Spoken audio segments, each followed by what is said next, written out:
serving the community through faith and athletics. The Open Mic Broadcast Network. As we get ready for kickoff, the Braves won the toss, Emmanuel Barnes, and will get the football. Yeah, did not defer. Looks like Nico Duffy, and I can't see who that's the other number in these shadows. Back to receive for the Braves. So maybe we want to make a statement early, Charles. And putting the offense on the field first. Is that Kinsler? No. Nico Duffy back. I know Duffy's back. That's Javon Morrison. That's who it is. Yeah, Morrison hasn't had many opportunities in punt and kickoff returns. That 4 was looking like a 1, but it's Morrison Duffy deep for the Braves. But interesting, the Braves won the toss and decided to take the ball this time. Just averaging 10 yards per kickoff return is Morrison. You see a red hat? There's no TV for this game. That's what I just asked you. No, there's a red hat. They waiting on something? Maybe they're doing in-house TV. Well, yeah. Now they're putting the ball on the field. But I'm serious. There's a guy on the side with that red hat and that red shirt. So. Well, it's 3 seconds counting down, and I think we are ready to go. Yeah. All right, so we're ready for action. We're going to update you on all the scores around the Southwestern Athletic Conference. A lot of interesting matchups to talk about it. Of course, our conference opener at home at 5 o'clock against the Panthers. You'll hear the cowbells in the background. You're going to hear a lot about that the whole game. This is not Mississippi State. This is McNeese State as the cowbells are out. Here is the kick. And Morrison ranging to his left at his 3. Far sideline to the 5, to the 10, bottled up at the 12, a 9-yard return. He's averaging 10.5 yards per return, so that's his 4th kickoff return of the season. Yeah, discretion would have been the better part of valor right there. In college, you can fair catch that ball and get it on the 25-yard line, so it might have been better to do that time on his part. But nevertheless, Braves going to start at 1st and 10, they're there on 12. Noah Johnson, 280 yards, a touchdown and a pick, 32 of 54, throwing the football. So the Braves come out with an I formation here from right to left on 1st down and 10 on this warm Saturday afternoon. And on 1st down on the RPO, Noah Johnson will keep it. It's open to the 20, 25, to the 30-yard line and goes out of bounds. At the 30, a gain of 18 for Noah Johnson. So a good start on the RPO, and that time from Emmanuel Barnes, he kept it. He did, and that's what Braves fans are used to seeing, him taking off running, and hopefully that'll get him going with his throwing game. But it was funny seeing Nico Duffy lined up in that eye because normally that's a lead, and Nico is a little light to be running the lead. The Braves went with the option out of it. All right, so on 1st down, and we've got a flag here right off the bat.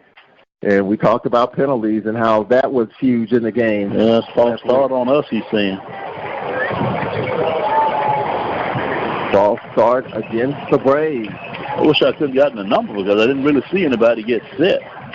But that's the signal that he gave. So you hear the wind. It's a windy but warm Saturday afternoon. So 1st down and 10, 1st down and 15 now for the Braves. 1st and 15.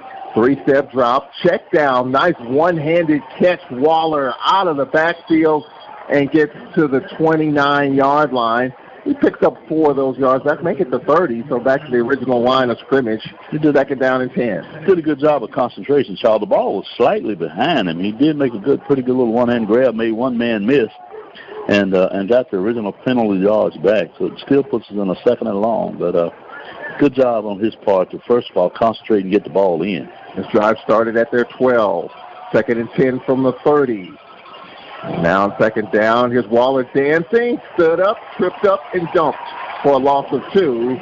So the Braves are behind the chains, and that means on this 3rd down and long, Cedric Tillman, the Braves are faced with a 3rd down and 12. Yeah, that particular time, guys, the safeties were playing up. They only had one safety back deep.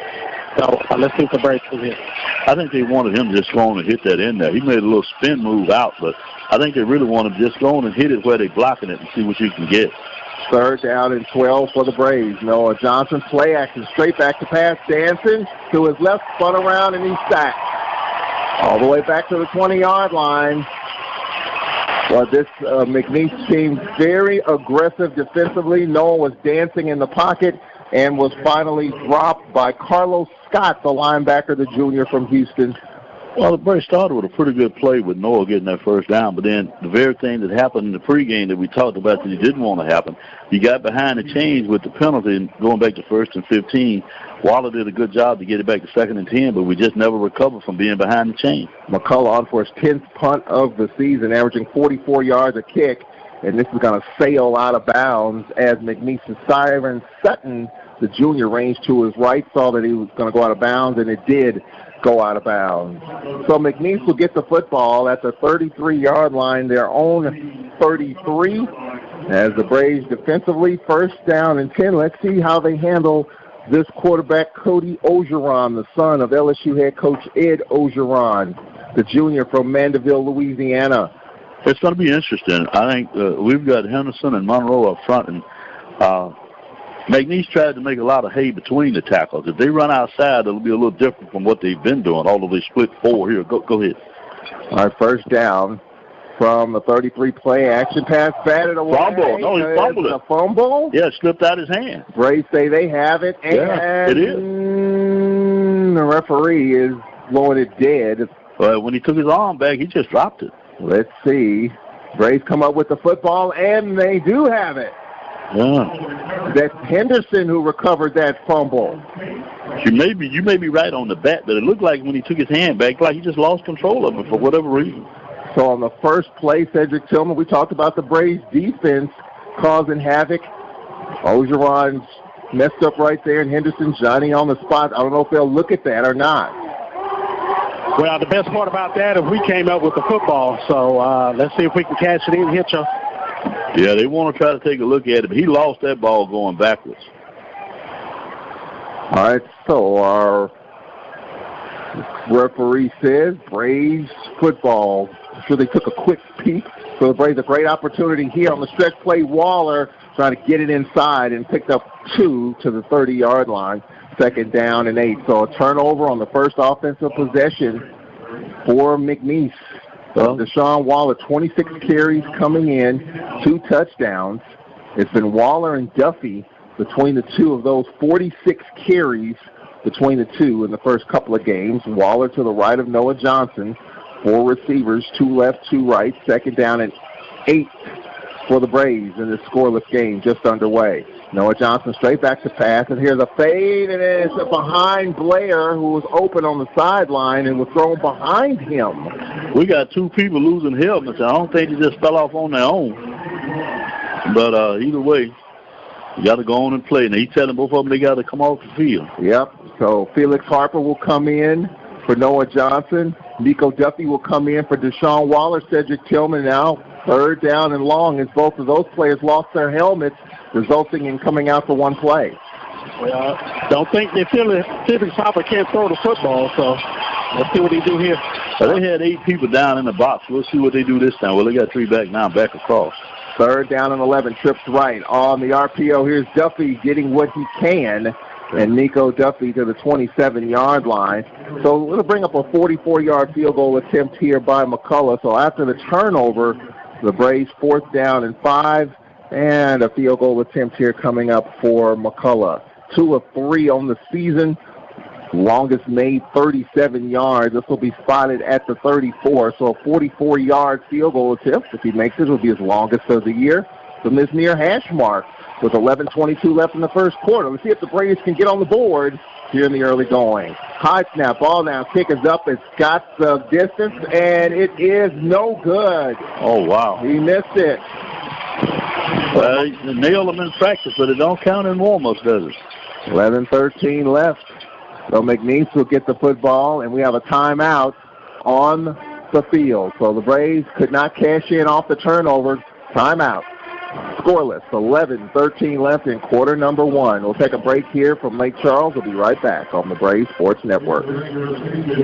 Alcorn State University and the Trademark and Licensing Administration have joined to coordinate the placement of the university marks, both externally and internally, on items including shirts, caps, or other products. The university licenses will only use those products which reflect positively upon the university and are in keeping with the university's mission. The trademark and licensing of the Alcorn State University insignia was established to protect the Alcorn State University name and identifying marks. Trademark and Licensing Administration works to preserve and promote the university's long-standing reputation as a center of academic and athletic excellence. Merchandise vendors wishing to use the university's identifying marks on commercial products must be licensed vendors who have obtained permission to use Alcorn State University marks by securing trademark licenses. Campus organizations that want university identifying marks on their internal use products must hire licensed vendors to produce these items. To learn more about the licensing and trademark requirements, visit www.alcorn.edu/trademark and licensing administration.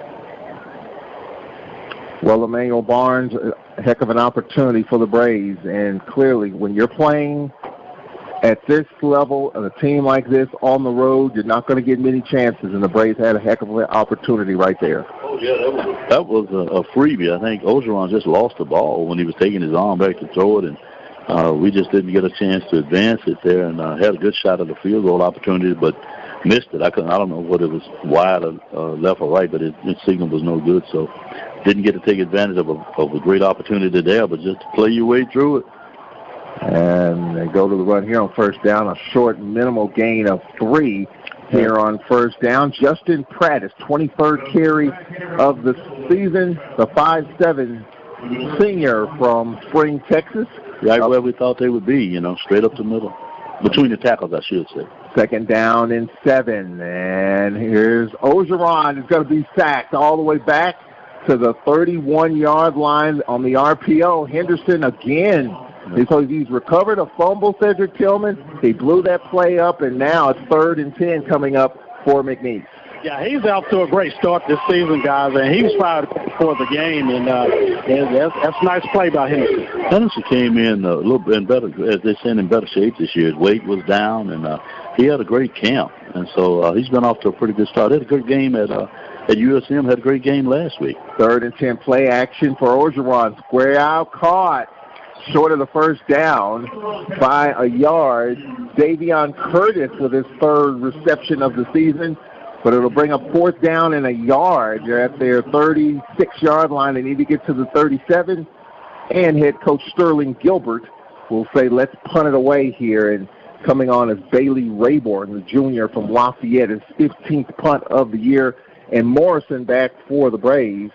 Well, let's make sure they punt it at home. They've been playing pretty good defense, so they may not be above trying it. As they say, see the ball kick. Don't hear it kick, see him kick it. The left-footed kicker booms it. Short kick, and it's going to go out of bounds around the 35-yard line with 9:29 left. We'll take a break right here as the Braves will get it with 9.5 left in the first quarter. Scoreless back in 1 minute on the Alcorn Football Radio Network.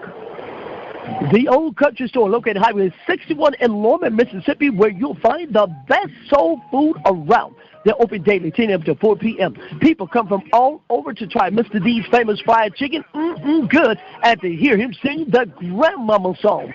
Go by and see Mr. D and his crew. You'll be glad you did. You can call them at 601-4373-661. That's 601-4373-661. The Old Country Store. They're proud supporters of WPRL 91.7 FM and Alcorn football. Go Braves, go. The Old Country Store, good. Everybody hear me when I say that the blues is back and it's here.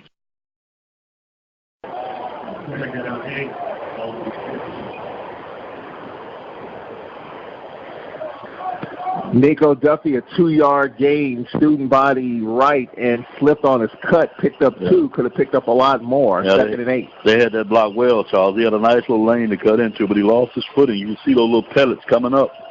Here is Waller, no gain. They're keying in on Waller. As no gain around that right side, and the Braves again in a long yardage situation. It looks like the linebacker Cody Fulp in on the tackle. Cedric Tillman, you've had a busy first quarter, 8:37 left. 3rd down and 8 for the Braves.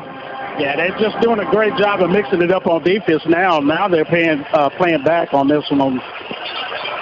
I believe we'll get those blocking assignments down, and we'll be able to run the ball a little better as the game progresses. Noah Johnson, the check down. He dances, rolling to his right, to the 40, and dives to the 45-yard line. So Noah Johnson went right for the sticks, but he's going to be short by a yard. Yeah. 4th down and 1 for the Braves. They need to get to the 46, got to the 45, and like you say, Emmanuel Barnes, let's play football and punt it away. Punt it away, Joe. These ball games are early. 8, although it's moving along pretty well. 8 down to about 8 minutes left in the first quarter. So, let's punt it away and put trust defense again. But as I said, I think as the game progresses, hopefully we'll get those blocking assignments down, and we'll create a little running space for Waller and Duffy. Siren Sutton back, a high kick. Fair catch called for by Sutton, and he fumbled. He dropped it, yeah. He fumbled it. The Braves are right there on it, and they've got the football. Solomon Muhammad came out of there with it. Well, there are a lot of players around Sutton, but there's a flag down at the 20. Oh, is there interference? No, that may be what they call, but that's not what happened. He actually caught the ball and dropped it. Let's see what they call here on this flag. Well, based on where the flag is, I think you made a good guess that it would be kick-catch interference, but he actually had room to catch the ball. He just dropped it.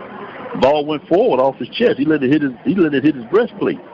Let's see what is called here. Christian Watson, our referee. Here's the call. They may pull him out to 5.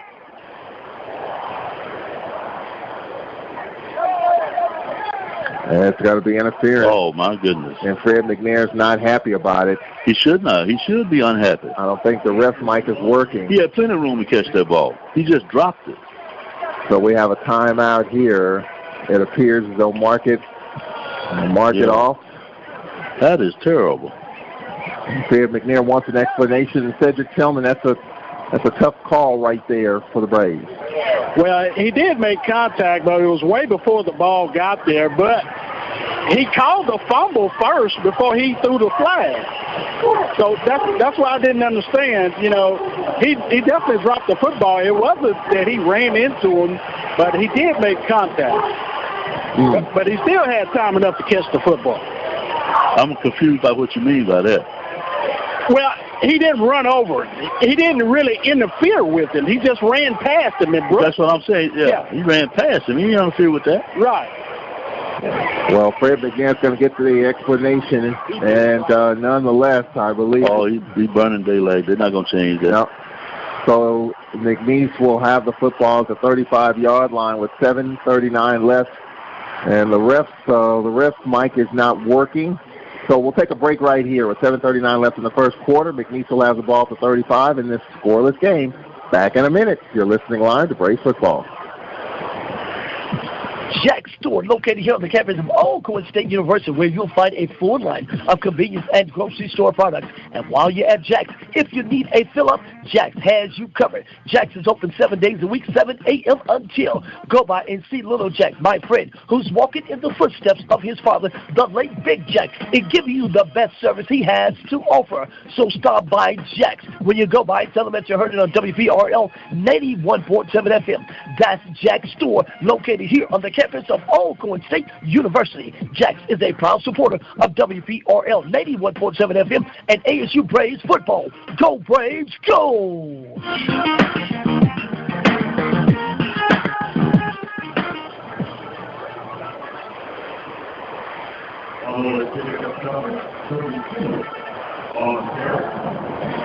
All right, for McNeese, Jacoby Skinner, 17 carries coming in, the sophomore from Sulphur, Louisiana, gain of 3, 2nd down and 7. Ogeron, pass caught, defender fell down, going to bring up a first down. A first down for McNeese. Braves with a new set of defensive linemen in there, giving Monroe and Henderson a little rest, not getting quite as much pressure as we did with that first group. Nate Briscoe with the first down run, and here's Skinner again, the midfield. Skinner, a gain of 3, 2nd and 7, as we have 7 minutes left in this first quarter. First time they tried to get outside running with the ball. Normally they've tried to stay between the tackles. Sutton to the right, receiver left on 2nd down. And here's Skinner again in the middle. Skinner falling forward for the first down, needed 7, got 8. And McNeese is going fast here. First down for the Cowboys. Play action for Ogeron. Looks, throws, and this ball is Caught inside the 20 to the 19-yard line. And they are moving the football big time right there. Trevor McGee, you heard Fred McNair talk about McGee in the pregame. And, boy, they're going really fast here. They're in the red zone. Now, there's a pass on the edge. Caught Sutton. Makes a man miss. Another 10-5 touchdown. 65-yard drive. And in a blink of an eye, McNeese draws first blood in this game. Cedric Tillman, they went quick, a couple of big plays, and Sutton from 20 yards out, and the Cowboys are on board first. Yeah, on that particular play, they just missed tackle on that one. You should have had a minimum. Well, they went with a wide receiver, that screen, Charlie. They blocked pretty well, then we missed the tackle out in the flat, and the young man then made one person miss, and he scored it. But they actually blocked it pretty well. And the left-footed kicker Anderson drains it through, and McNeese with a 7-0 lead. Well, that running into that interference call gave them a new set of downs. They got it at the 35, and they went 65 yards. 6.5 left in the first quarter. McNeese with a 7-0 lead. We'll take a 1-minute break here from Lake Charles. We'll be right back. You're listening to Braves Football.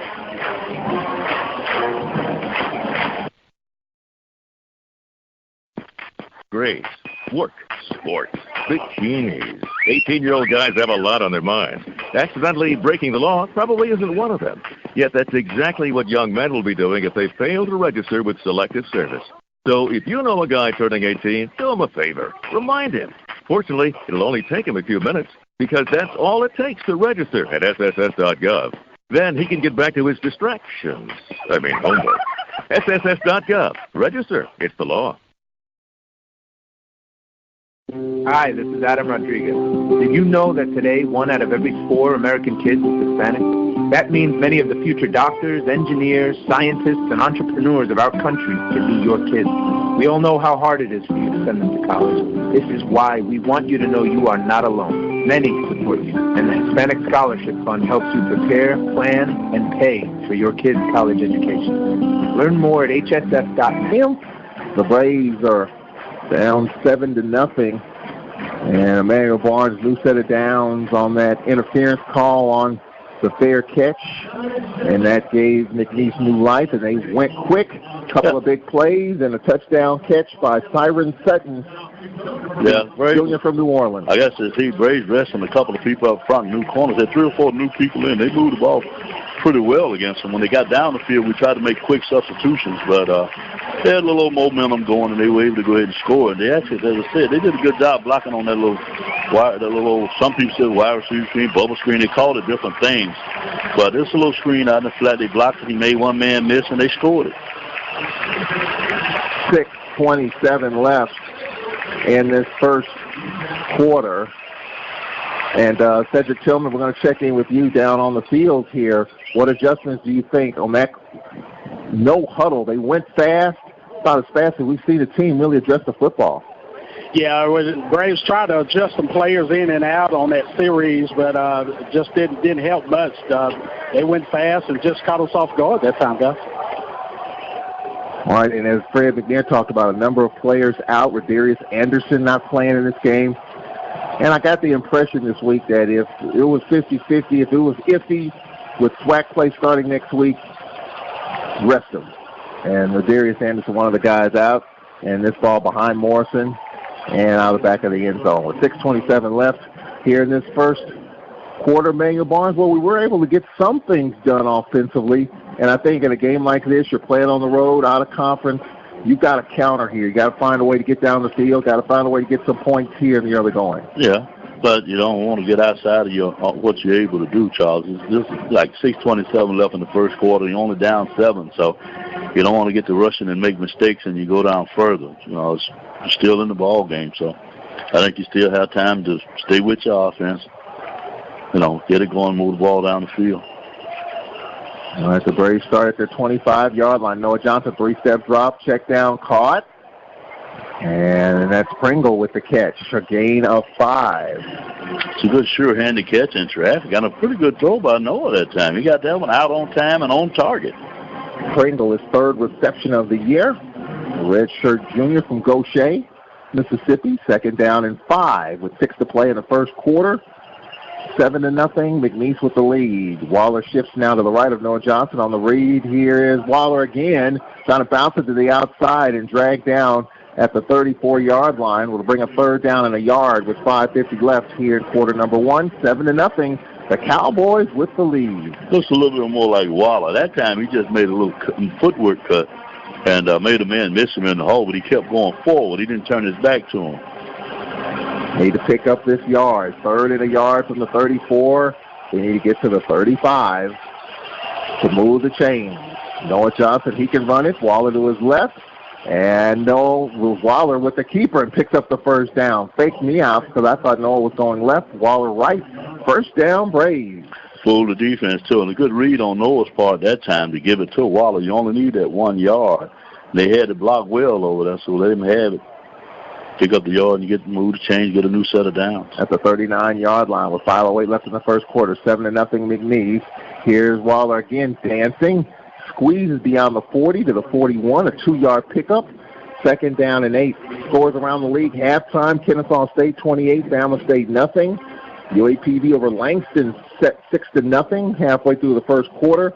Southern over Edward Waters in the Pete Richardson Classic, 14-0 in the first. How about UAPB beating A&M last week? That sent shockwaves around. Congratulations to Cedric Thomas. Here's Noah rolling to his left, look, throws, and this is too far, intended for Blair. Noah could have ran for some yards there. Yeah, he had Blair open too, Charles. That Blair run a pretty good route, got inside outside the defender. Noah hit him on target. He catched that and moved the chains, but an errant throw. Cedric Tillman again. We're faced with a 3rd and long here, 3rd down and 8 with 4.5 left in the first. Yeah, it's all about execution right now, guys. We got to execute and pick up the first down here. What do you expect on this play? Noah Johnson back to pass, maybe a screen here, Cedric. We'll see. 3rd down and 8. Noah Johnson back to pass. Look, pump fake. Rolling, throw, caught. First down, hanging right in there, and it's a first down. That'll move the chain. Catch. Needed 8, got 9, and that's Tim McNair with the catch. So a first down. That's Tim McNair, I'm sorry. Tim McNair with his 2nd reception of the season. No, a good job moving around in the pocket, keeping his eyes downfield that time, Charles.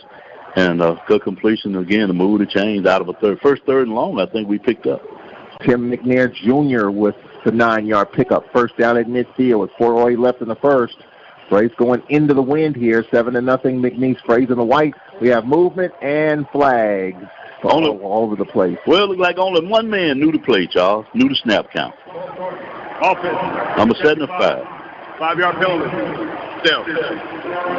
Sirius Davis, the singer from Clinton, Louisiana. You had to call the man whole name. I just said number 75. He was the only one who knew the snap count. 4 minutes left here in this first quarter. Braves behind the chains again. It's been kind of a common theme these first 9 quarters of the season. 1st and 15 from their own 45. 7-0 McNeese. Noah Johnson. Here's Waller.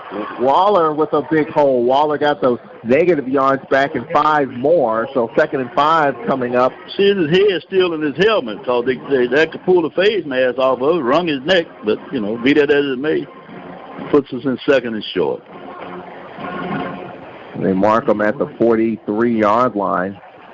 So we got 12, 2nd and 3 with 3:23 left. Braves moving the football here. Nice drive down, 7-0 here on the road. I'm surprised he went out, though. They jerked him pretty good. Yeah, here's Nico Duffy sideswiped and dumped for a 1-yard gain. 3rd down and 2 here coming up Emmanuel Barnes with 3 minutes left in the first. That was a good tackle. This kid just stayed at home just straight down the line and made the tackle on Nico.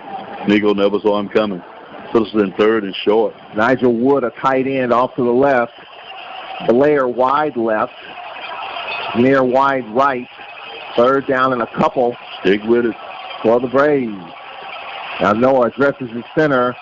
Changes the play at the line here. Got plenty of time. What are you calling now? And a timeout. A flag. Could have been delay. A false start against the Braves. Oh, who? Oh, who? Cedric Tillman, I think I hear they're saying on who on the sideline. Who is that on? I don't know. His mic went off when he gave the number, so I couldn't tell. But the running back, all he did was come up to see what Noah was calling, but we didn't see an offensive lineman move. All right, 3rd down and 7 now for the Braves. At the 46 of McNeese, pass batted away at the line. Tried to squeeze it in, knocked away. Boy, that penalty took the steam out of that drive. It went from 3rd and 2 to 3rd and 7. Pass batted away. 4th and 7 in the Braves will punt. Noah went up to the line to change the play. I'd like to know what he called. How he got a false start and they're not even set to go. Nobody along the line moved. Another punt coming up for McCullough here with 2:24 left. Well, Tennessee State scored on Jackson State in the first 13 seconds of the game. So you imagine a kickoff return up in Memphis. Here is the kick. And Sutton lets it get by him into the end zone with 2:15 left here in this first quarter. We'll take a break here. 7-0 McNeese. Back in a minute here on the Braves Sports Network. Alcorn State University and the Trademark and Licensing Administration have joined to coordinate the placement of the university marks, both externally and internally, on items including shirts, caps, or other products. The university licenses will only use those products which reflect positively upon the university and are in keeping with the university's mission. The trademark and licensing of the Alcorn State University insignia was established to protect the Alcorn State University name and identifying marks. Trademark and Licensing Administration works to preserve and promote the university's long-standing reputation as a center of academic and athletic excellence.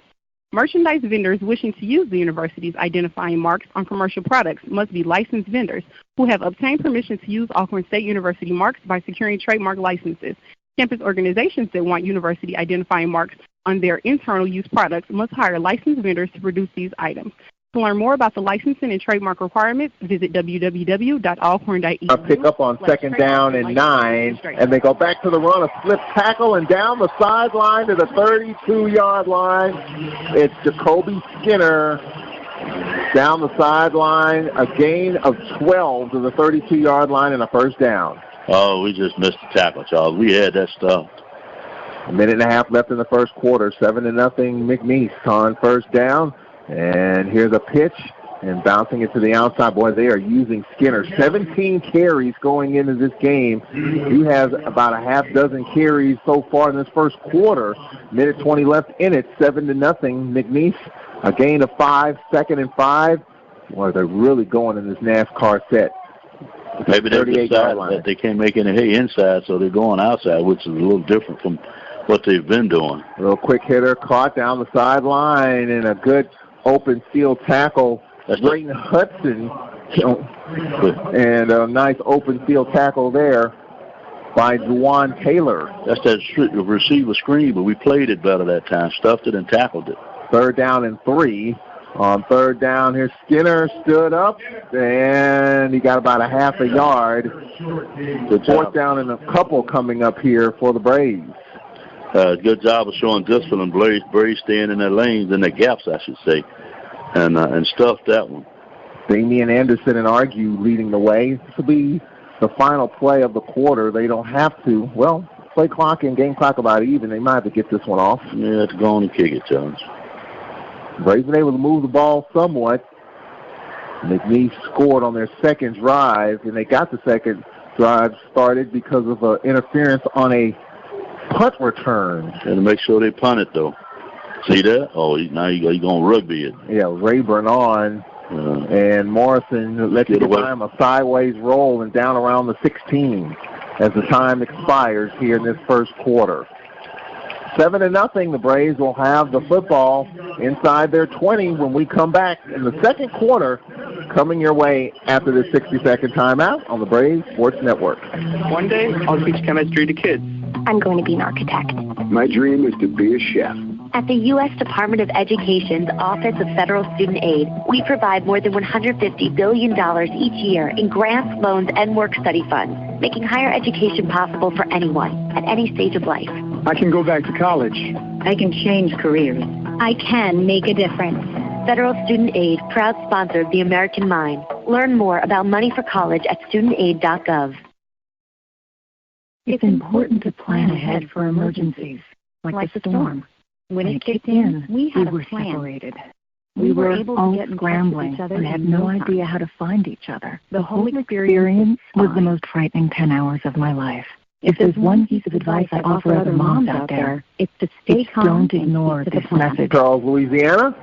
The Braves will come home for a couple in a row at home. Conference play starts. Prairie View comes to town for a 5 o'clock kick on ESPN 3 next week. And Prairie View down 6-0 at home against Nicholls State with 2:29 left in the first quarter.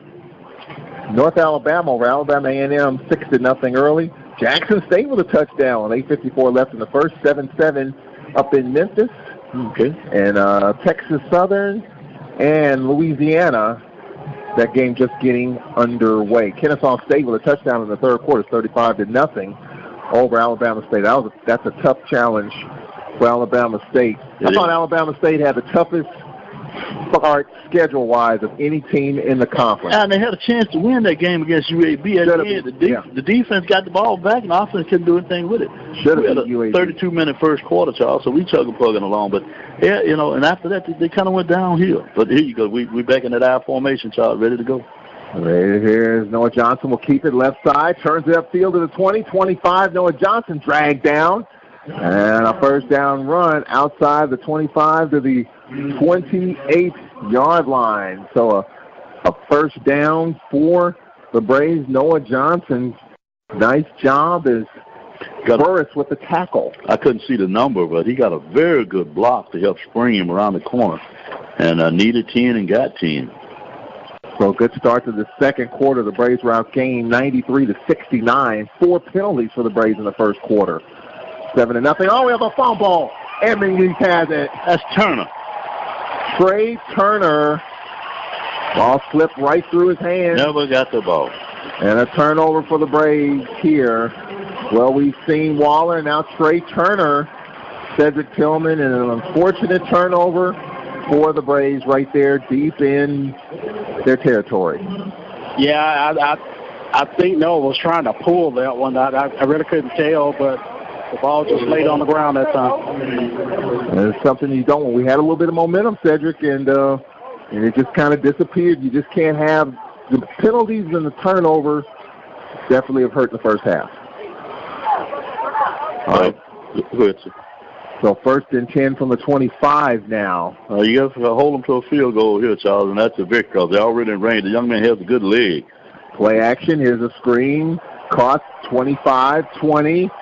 Side swiped and dragged down at the 14-yard line, and that's Siren Sutton with a screen on the left side. Boy, they're really working the edges, Emmanuel Barnes. Yeah, but he got a good block off of the wide receiver. And I don't know, they said you call holding on every play. He got his hand under his pad, but, he just made a good block, and that sprung him. And they go back to the run here. Elijah Mack. Oh, yeah, Monroe in the middle. And no gain. So Elijah Mack, we've seen Skinner the bulk of his first half. Elijah Mack, different type of back, a South Florida transfer. Yeah, Monroe did a good job of getting off the block, making the tackle, just bear-hugged him to the ground. That'll bring up second down. 2nd down and 9. McNeese in the red zone. They're up 7-0 off of Braves turnover. That's why that we're here on 2nd down. Play fake. Here's a pass caught. Touchdown. A bullet to Trevor McGee, the junior. The play fake throws the defense in McGee on the skinny post. Touchdown from 14 yards out. And McNeese with 13:42 left in the first half leads 13-0 with the PAT coming. You got to believe he just played the wrong technique. You out there one-on-one. There's no free man with you, so you can't let him into the inside like that. You got to be intending to turn him out. So I'm assuming he just played a bad technique and let him get inside of him because he had him by himself. Noah Anderson on for the PAT. The left-footed kicker slams it through. That takes us to a break. 13:42 left till halftime here in Lake Charles. The Cowboys over the Braves in the 4th meeting ever. McNeese 13-0 versus SWAC teams throughout the program's history. And they have a 14-0 lead here. Back in a minute from Lake Charles on the Alcorn Football Radio Network. Peekaboo. Peekaboo, smile. Smile, buddy. Come on, smile. Oh, honey, he's still not smiling. Maybe he's not a smiler. Yeah, maybe he's just not a happy baby. Maybe he's just being a boy. You know how boys are. Or maybe he's teething. Oh, poor baby. I think his gums hurt. Maybe he's just tired. Or maybe his tummy hurts. He didn't eat that much. Maybe he's not ticklish. You think maybe he's scared of a dog? Maybe he'll outgrow it. Maybe it's a phase. Maybe he just doesn't like smiling. Maybe he has autism, and we can definitely do something to help. Maybe is all you need to find out more about autism. No big, joyful smiles by 6 months is one early sign. Learn the others at autismspeaks.org/signs or see a doctor today for an autism screening. The sooner it's diagnosed, the better. And it can make a lifetime of difference. Brought to you by Autism Speaks and the Ad Council. Back here live in Lake Charles. I want to welcome a new affiliate to the Alcorn Football Radio Network, the Open Mic Broadcast Network. Joining us for the first time here on this Saturday night. Online, WinRadio.com, 9.7 in Prairie View, Texas. With Dr. Michael Prince, a good homeboy of mine. You mean people can actually hear us? Oh, yes. Oh, man, I wish you had told me. I appreciate the Open Mic Broadcast Network being a part of the Alcorn Braves Sports Network family. Well, the Braves need to get it going here. This is where these games slip away. I still have time to get it going, Charles, but the penalties and the turnovers, you can't keep doing that, but you have time. And the Braves will get this one, 25-yard line. You have Nico Duffy and Morrison back to receive a punt and kickoff for this game. All right, Cedric Tillman, let's check in with you down on the field. It's 14-0. It's still a game, but the penalties, the turnovers, and we've got to figure out a way. We've been moving the football. We're outgained 93-69 in the first quarter. We've got to find a way to get more sustained drives here in the second. Yeah, and that's the key. We've got to put a drive together. It's 13-42 in the second quarter, so we got to put some drives together. Nothing big, just play some football right now. A little more consistency, Charles, and protect the football. Well, the Braves come out at the 25-yard line, left to right on your dial, a minute 18 in. 14-0 McNeese. And here's Waller trying to get that left edge, and does. Goes out of bounds at the 30-yard line. And a 5-yard pickup for Deshaun Waller. It'll bring up 2nd down and 5 here in the second quarter. And we have an injured Cowboy at the 31-yard line. Waller showed a pretty good little burst of speed. That looked like they had that bottled up, and he was able to get it outside, turn the corner, and make a nice little positive gain out of it. Byron Sutton, a 19-yard touchdown reception, and McGee, a 14-yard reception for the Cowboys. And the injured Cowboy, Caleb Geary, the 6'4", 302-pound junior from Welch, Louisiana, right up the road from here. 2nd down and 5 at the 30, 14-0 McNeese. Noah Johnson here on the jet sweep. And here is Duffy trying to get that edge and just cannot do it. They tried to jet sweep left to right and lost a yard. So 3rd down and 6 coming up for the Braves at the 29. They need to get to the 35. Do the math. 3rd and 6 for the Braves. They just did a good job of holding the edge, Charles. Just never let him get to the corner to make the turn. You know, pursuit come back and help you with the tackle. But just good job of holding that edge, not letting him get around. He kept stringing it toward the sideline. Pringle and Akeem McNair to the left. Tim McNair to the right. Pringle in motion left to right. On 3rd down and 6, Noah Johnson, 3-step drop. Noah trying to dance and takes off to the 30. Steps out of a tackle. Noah Johnson goes out of bounds at the 35, right at the marker. I believe he has it. That's going to be enough. Yep, it's the 1st down for the Braves. Nice job by Noah Johnson. He shedded a tackler. That gave him the space he needed to get beyond the sticks. A 1st down for the Braves at the 35. You can chalk that one up to effort. Yeah, he just made a good effort to get there. Well, you have Waller and Duffy in the I formation. And now we're going to have a whistle and What do we have here? Oh, they want to check the mark. They want to check the spot of the football. I guarantee you that's all it is. That's exactly what it is. That's all it is. Yeah, that's close. They quickly moved the chains, but they're going to take a look at this spot. Of course, instant replay.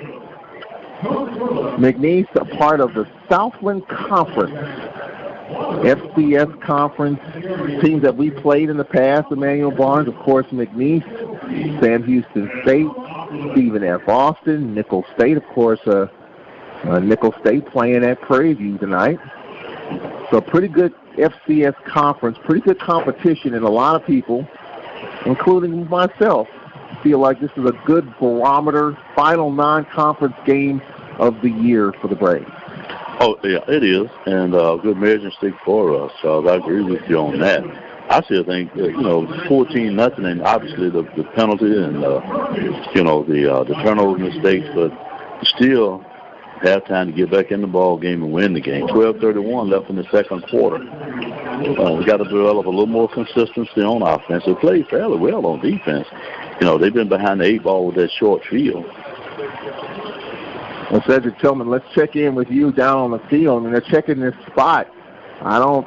Because they moved things so quickly and spotting it and making it a first down, I don't see anything there that would lead you to believe that this mark is going to change. Well, they've already moved the football. Oh, go ahead, I'm sorry. Yeah, I'm not sure. I didn't know if you could even challenge that, That's the replay doing that. I mean, is it a first down or is it not? Well, either way, the way they got the ball sitting now, it should be a first down. Right. If they mark it as a first down, why is it not a first down? Well, there has to be indisputable evidence to change this spot. Well, they've already moved the ball. Remember, it was sitting directly on top of the 35. Now they've got it just short of the 35. All right, here's the call. Replay determined the runner went out prior to crossing the line of game. It'll be 4th and 1. Wow. Well, it's overturned it. Ain't that something? It's a family show, so I won't say it. It shows you what we know and what we don't know. 4th down and 1. And oh, no. Now, now they really got it wrong. They put the ball back short at the 34. Oh, man. 4th and 1. Just didn't see much there that would lead to overturn that, but apparently there was. Yeah. 4th down and a yard coming up here. McCullough standing at his 20-yard line. Sutton standing at his 25. They moved the ball back a whole yard. The snap. The kick from McCullough. Good kick. Sutton, fair catch call for and made at the 29-yard line with 12:16 left in this first half. 14-0.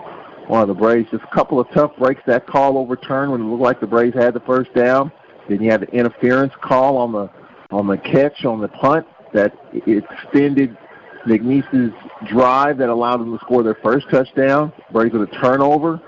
So a lot of unfortunate things have happened here in this first half, gone against the Braves here. No, fortunate for the other side. Yeah, unfortunate for the Braves, fortunate for the other side. You're right. Wow, that's a long way to move that ball back, though.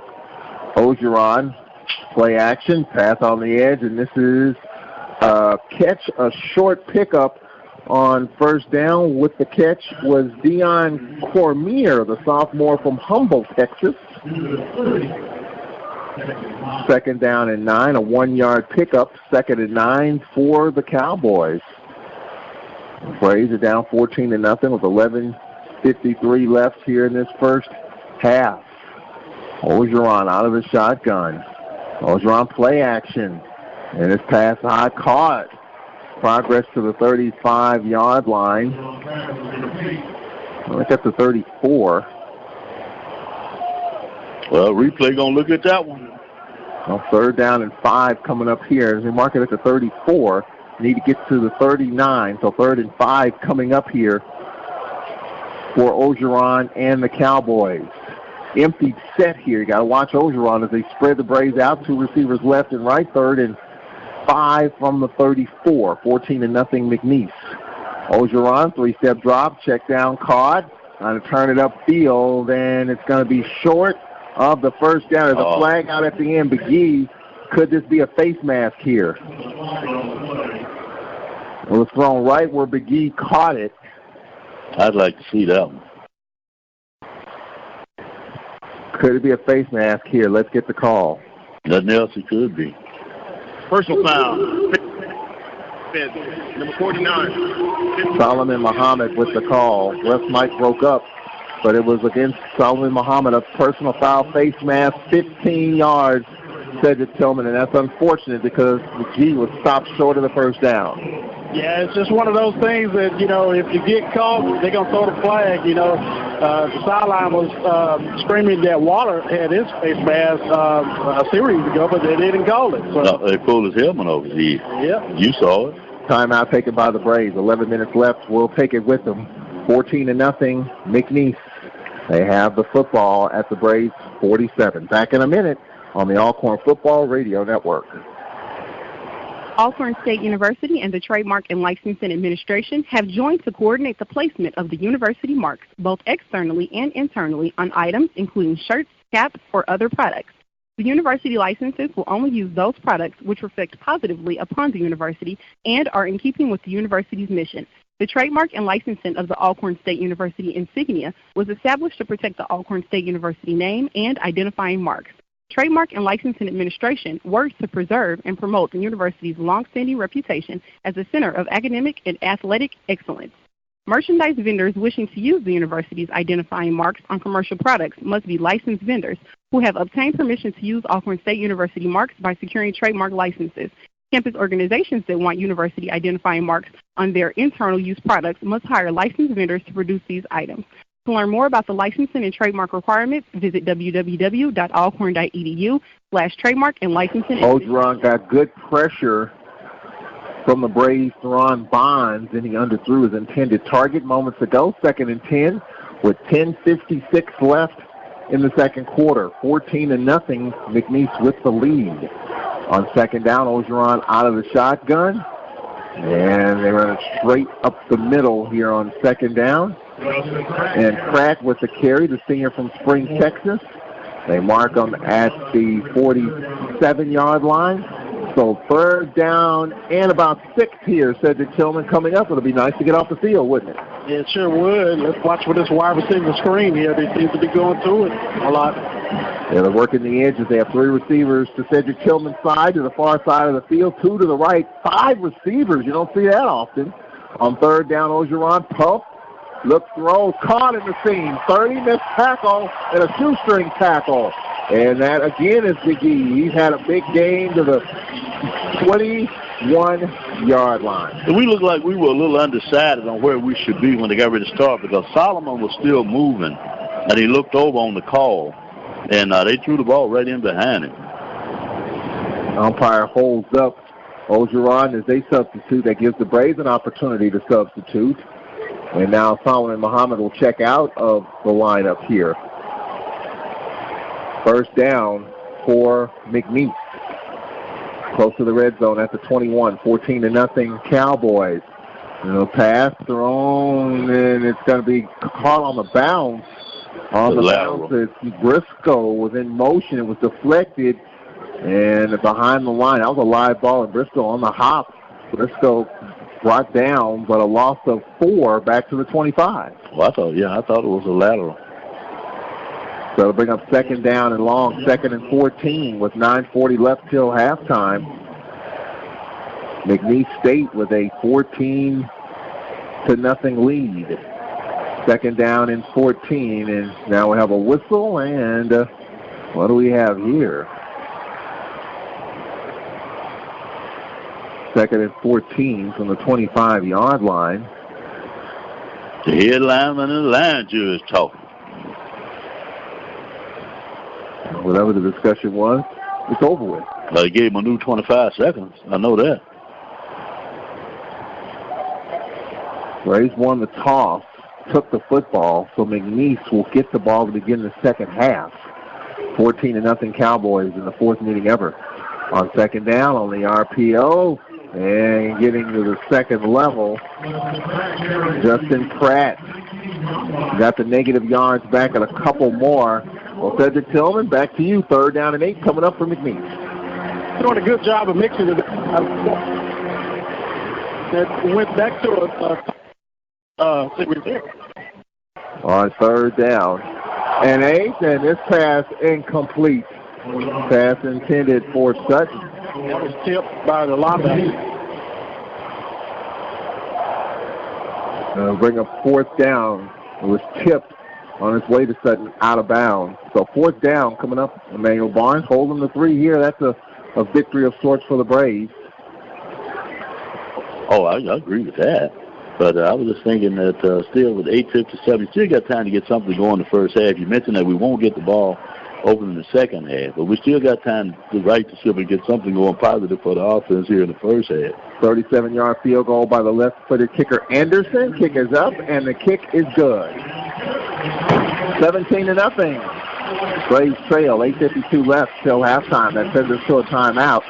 We'll be back after this here on the Braves Sports Network. One day, I'll teach chemistry to kids. I'm going to be an architect. My dream is to be a chef. At the U.S. Department of Education's Office of Federal Student Aid, we provide more than $150 billion each year in grants, loans, and work-study funds, making higher education possible for anyone at any stage of life. I can go back to college. I can change careers. I can make a difference. Federal Student Aid, proud sponsor of the American Mind. Learn more about money for college at studentaid.gov. It's important to plan ahead for emergencies, like the storm. When it kicked in, we were separated. We were all scrambling and had no idea how to find each other. The whole experience was the most frightening 10 hours of my life. If there's one piece of advice I offer other moms out there, it's to stay calm. Don't ignore this message. Some parents plan ahead, some don't. Make sure you know where to find your family in an emergency. Visit beready.iowa.gov. Brought to you by Ready Iowa FEMA. Barnes, a victory of sorts, holding McNeese to 3 right there, but it's 17-0, and you're at a point in the game now. Got to get it going. 17-0. Got to try to get something going, Charles. I like that word you used, unfortunate. I could think of some other choice words, but we won't use those. But you're right. You reached the point where, we got to try to get a little more consistency going on offense. And no matter what else is happening, you got to find a way to play your way through that. And the Braves have been able to pick up first down. They've been able to move the football somewhat. It's been kind of starts and stops. Turnovers, penalties. Yeah, first down being taken away. Bailey Rayborn to kick. Going to be returned. No. Morrison from the goal line to the 15 to the 20. Morrison, half yard deep in his end zone, brought it out to the 20-yard line with 47 left. But if you fair catch it, you can get 5 more yards out of that. So 8:47 left till halftime here at McNeese, Lake Charles, Louisiana. It's been a while since we've been here. Yeah. And McNeese, in their history, 14th time they played a SWAC team, and they're 13-0 all time against the SWAC. They haven't played Jackson State. They haven't played Valley, Alabama State. They have played A&M. Here's Noah Johnson will keep it. Noah to the 24-yard line, a 4-yard pickup on the left side for Noah Johnson, 2nd and 6, with 8:40 left in the first half. That's a good start to the drive, 4 yards, positive yards, pretty good little game. Maybe we can get something going here, Charles. UAPB over Langston, 20-0. Coach Cedric Thomas did his second win in a row. 11 minutes left in the second quarter. I wouldn't write home about beating Langston now. Maybe get this running game going here. 2nd down and 6 is happy for Cedric Thomas, former Braves. Oh, yeah. Assistant coach Noah looks to the lob. This one long, a pop fly, underthrown, and it went through the hands of Blair. That's a lot of contact down there on somebody. Defended by the DB, Darian Dunn. Well, that was a high pop fly in the left field, and Blair couldn't come down with it. All right, Cedric Tillman, 3rd down and 5 coming up for the Braves. Yeah, he still should have came down with it, went through his hands, hit the shoulder pads. So there was a lot of contact as well. Looked like we either didn't throw it far enough or threw it too far. You throw it shorter to the back shoulder, you might can fight his way back to it, or throw it a little further and let him run on up under. Defense has been on the field quite a bit in this first half. Need a first down here. Give him a little bit of a breather. Noah Johnson straight back to pass. Dances check down. Caught. Oh, yeah. He called it. Tim McNair, the intended target. Yeah, that's interference. Surprised he called it, though. Contact, bang, bang play. So Dodge is trying to talk him out of it. McNair, shaking up, gets up. And we'll get the call here. I'm telling you, Dodge is trying to talk him off of it. Third down and 5. This should be a first down for the Braves here. All right, here's the call.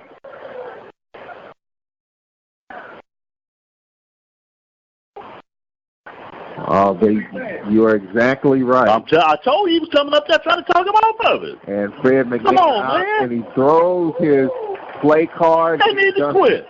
And now he's going to be called for a penalty. He should be. They ought to be ashamed of that. And Cedric Thornton has to. They ought to be ashamed. Back to the sideline. I told you what the side judge was doing. Right. That man know what he saw when he called interference. That guy come over there with that. Well, Cedric Tillman, obviously Fred McNair not happy with that. It was obvious. He was all over his back. That's why he was hurt, because the ball hit him, because the defender had his arms. He couldn't catch the ball. Well, don't do what you got to do to win the game. All right, so they waive off the penalty, 15-yard penalty. Sorry about that, y'all. And the Braves will be pushed back. Unfortunate, they picked the flag up. No penalty. He tackled him. And I don't blame Coach McNair. He ought to be hot. And Thornton's doing a good job of getting him back. But that's ridiculous right there. Bailey Rayborn on the kick. Low snap. And he gets it away. Sutton. And got by him and out of bounds. That is ridiculous. So we'll take a break here with 7:49 left in the first half. 17-0. We'll be back in a minute. This is Braves football.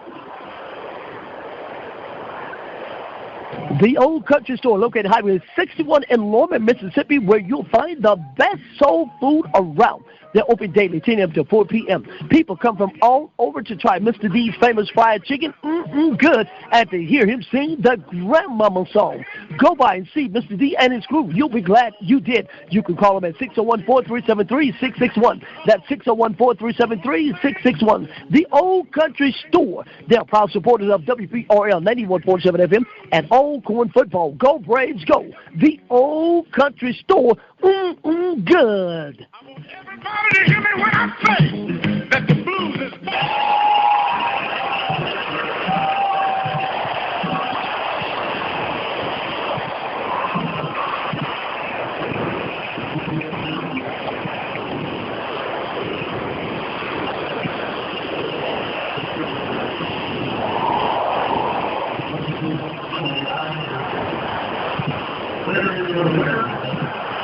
Fred McNair very upset during that timeout, says it Tillman, still giving this crew a piece of his mind. And that's just so unfortunate. They picked that flag up. There was contact there.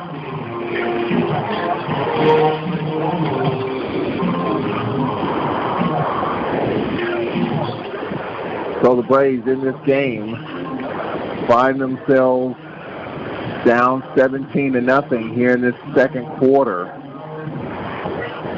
And McNeese will have the ball at the 35-yard line.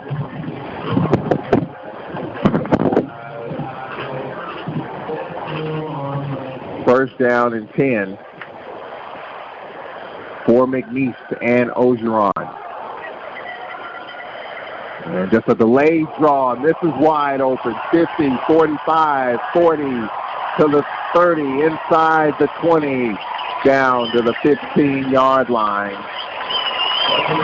45-yard run right there by Elijah Mack. Mack to the 15-yard line. And they're in the red zone here with 7.5 left.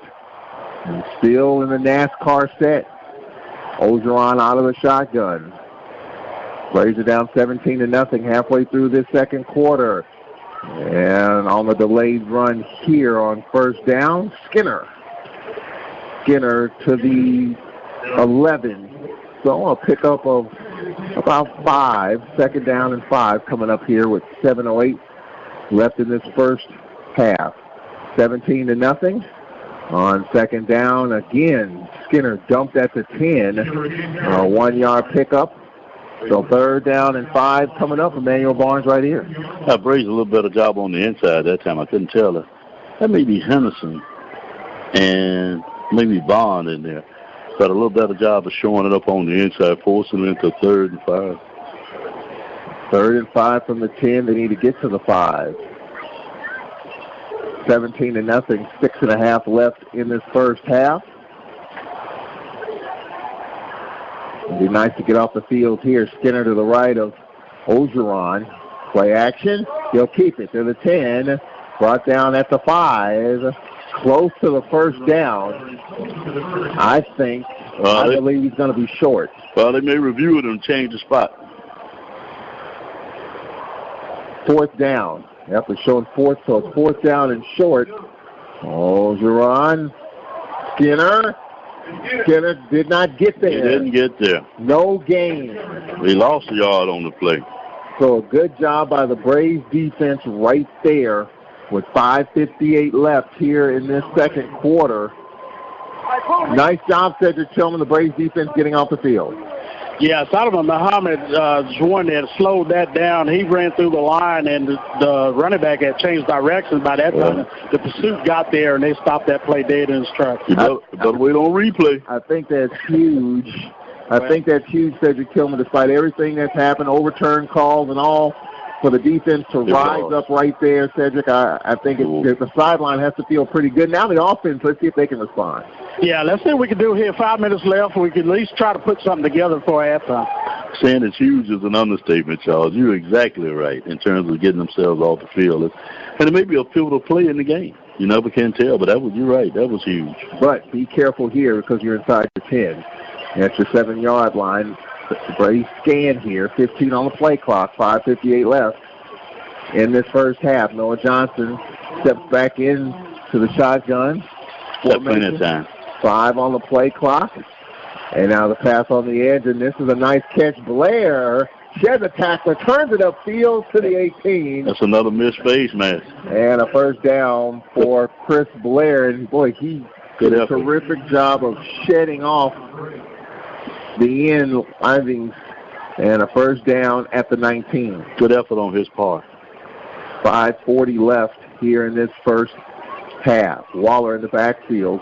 Braves have 2 receivers right, 1 left. Braves down 17-0. McNeese will get the ball to begin the second half. Pringle in motion, and they run it straight ahead. Waller with a gain of 3. 5:20 left in this first half. Coming up at halftime, part 2 of our interview with Alcorn President Dr. Felicia Nave, talking a little academics as a new semester is underway. She's off to a great start. Braves still not getting a lot of push up front here on this yet, Charles, with this open this running game up in the middle yet. Tim McNair in the ball game for the Braves. Brandon Campbell, a tight end, out of the game. So second down and 7 with 4:54 left. 10 on the play clock. Braves at the 22-yard line. They're on 22 down 17-0. Noah Johnson straight back to pass. Pump fakes, and he throws it away and did not get outside the tackle box. That's Waller up there. That's got to be a phase mask or something where they hit Noah, man. And Noah that's not is on down. The throw. Noah is down. Could it be a face mask? The referee did throw the flag. It could be a face mask. Could be grounding. He calling grounding? Yep. Waller was standing right there. Let's see here. And Noah Johnson is shaken up. Braves could lose a down. And for a play, lose their quarterback. Braves are down 17-0 here. And we'll We're going to get this call coming up here. Waller was there behind that offensive lineman. They're going to call it grounding. Wow. They doing what they got to do. Loss it down. The referee's mic is not working, apparently. They've changed out his equipment. Still not working. You lose Noah Johnson at least for a play. You lose yardage, and you lose the down. 4:44 left. Cedric Tillman just nothing is sticking right now for the Braves. No, it's definitely not. It looked like he's holding his shoulder, so we have to check on that. All right. So Noah Johnson shaking up on the play. Cedric Tillman said they're looking at the shoulder. We'll try to get a report as soon as we can. We don't have a quarterback in the game yet, unless it's Harper. 4:44 left. Yeah, he's in. I see him now. All right, so Felix Harper in the game for the Braves. 3rd down and long. They're at the 4. They need to get to the 29. 3rd down and 25 for the Braves. Down 17-0 on 3rd down. Nice hole here on 3rd down. Get some positive yards. Well short of the 1st down. Deshaun Waller at the 12. 4th and 17, and the Braves will punt.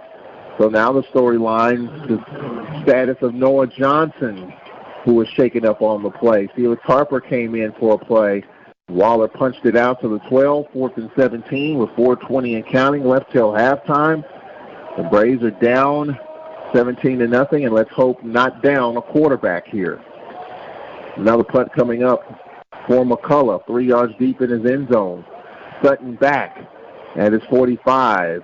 Rugby-style kick here. Good kick by McCullough, mile high in the air. Sutton backpedaling at his 34. Try to get the edge to the 35. Sheds a tackler to the 40. 45, midfield. 45 to the 40. Down the sideline is a convoy and tiptoes the sideline. Does he get in? There's a flag down. Oh, they bring all that back. They can bring all that back. They're going to pick it up. 65 yards, and a Brave is down. Yeah. As well. Looks like it's Key that's down. So let's check this marker here at the 15-yard line. You would assume that this is coming back. But the way this first half is going, you just have to hold your breath and wait for the call. That's one way to put it.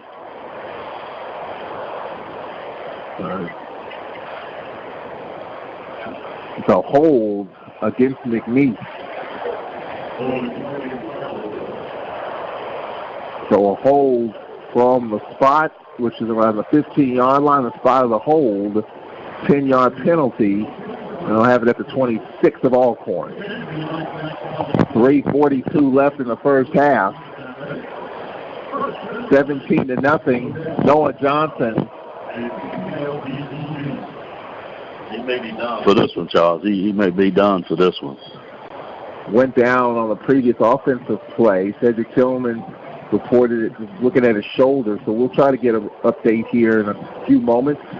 3:42 left here in the first half. Of course, they have the tent, and the injured player goes under the tent. So McNeese will have this at the 26-yard line in this final non-conference game of the season. Braves are down 17-0 here. 1st and 10 for McNeese at the 26 of Alcorn. Ogeron, and they run the football here, and not much doing for Elijah Mack, the junior.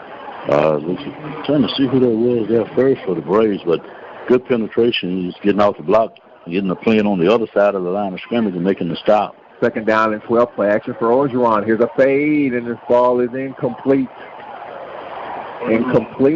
Intended for Rayshawn Hudson, the senior wide receiver for Berkeley. 3rd down with 3:20 left here in this the second quarter. Looks like DeAndre Hicks in the backfield will come in on this 3rd down play. 3rd and 12 with 3:20 left. And the Braves are trying to fight through everything here. Use your quarterback, some crazy calls, all kinds of stuff happening that's not gone the Braves' way, including the score, 17-0 on 3rd down. And Ogeron back to pass. being chased and just throws it in the middle of the field. There's a receiver there, and it's incomplete. It'll bring up a 4th down with 3:13 left. Keep the defense out there. DeAndre Hicks, the intended target. On 4th down, you're looking at right here, a 45-yard field goal attempt. They'll probably pass that up. And was it a timeout taken? I believe a timeout taken by McNeese. So we'll take a break with them. With 3:13 left in the first half, our score is 17-0. We'll be back in 1 minute. This is Braves football. Jack's store, located here on the campus of Alcorn State University, where you'll find a full line of convenience and grocery store products. And while you're at Jack's, if you need a fill-up, Jack's has you covered. Jack's is open 7 days a week, 7 a.m. until. Go by and see little Jack, my friend, who's walking in the footsteps of his father, the late Big Jack, and giving you the best service he has to offer. So stop by Jack's. When you go by, tell them that you heard it on WPRL 91.7 FM. That's Jack's store, located here on the campus of Alcorn State University. Jack's is a proud supporter of WPRL 91.7 FM and ASU Braves football. Go Braves, go!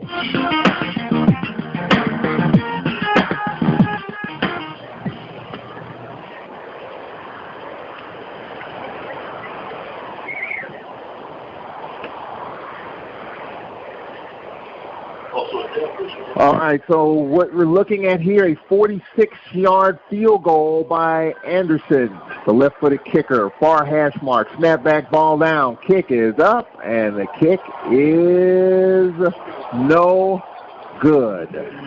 Wide right. So 3:09 left.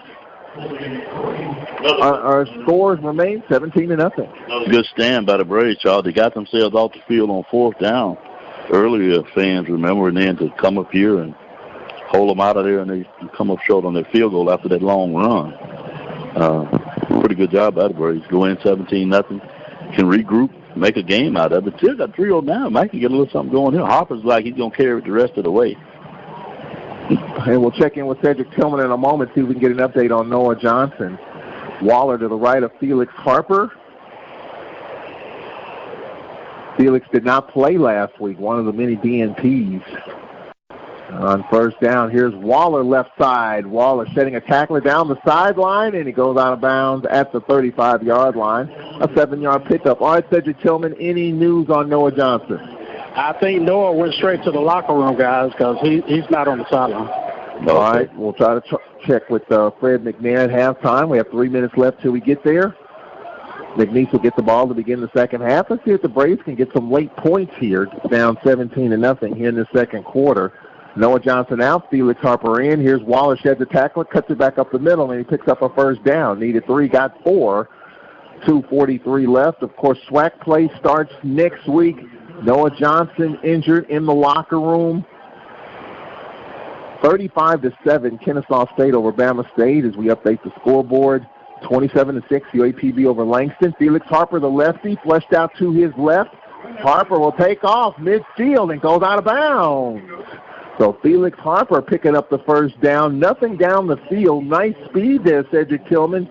You know, this is Felix Harper's opportunity, and he took advantage of it right there and picked up the 1st down. So a 1st down. He was decisive then, Charles. Pulled it down and ran. He didn't hesitate. Oh, here is Waller tripped up at the line, and there was a hole in the middle of the field. If Waller stayed upright, that very well could have been 6 as we approach 2 to play till halftime. So the Braves are moving the football, led by quarterback Felix Harper. Looks like Waller got a little hitch in his get-along, as they say. We may have to wake Nico up. Harper, the redshirt junior from Fairburn, Georgia. Play action. Here's a pass, and it's incomplete, intended for Pringle. With 1:50 left. 3rd down and 6 so far, Cedric Tillman. A nice job by Felix Harper. Can we keep this drive alive here late in the first half? Yeah, let's see what we can do here. We definitely, he had one-on-one on those receivers there. They had a little mix-up in communication there. Let's see if we can pick it up here. All right, 3rd down and 6. The Braves in McNeese territory at the 45. They did bring Duffy in for Waller, too, Charles.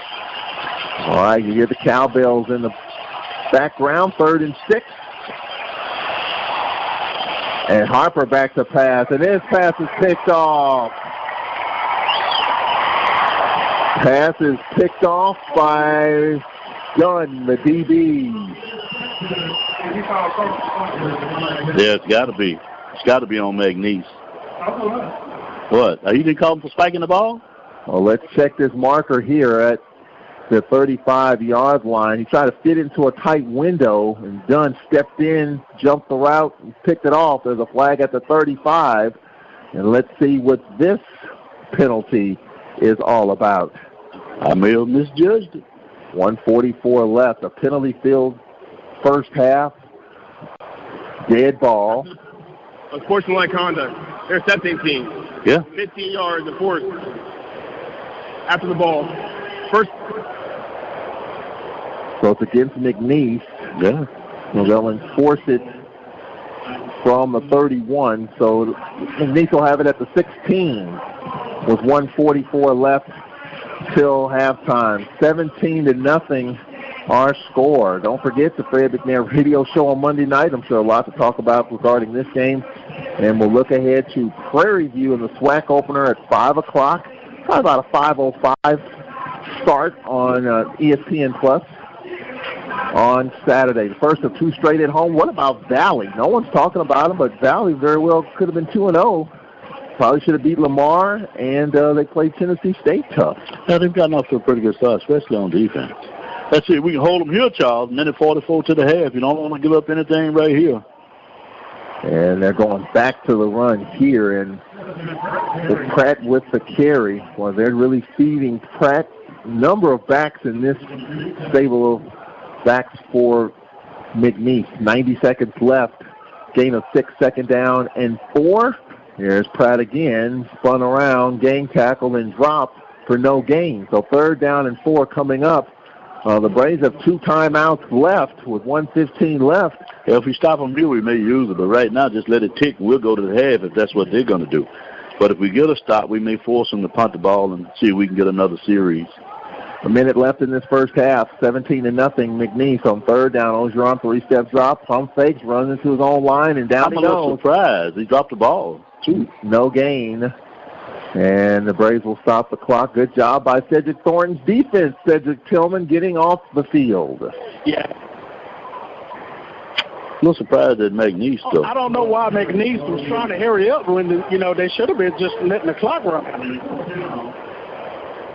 So it'll bring up 4th down. I agree with Cedric. The Braves get one more opportunity here, Charles. 55 seconds left here in this first half. So the Braves defense did what they had to do. They got off the field. And now they'll have a chance here late, as Morrison will trot back to receive this kick with 55 seconds left.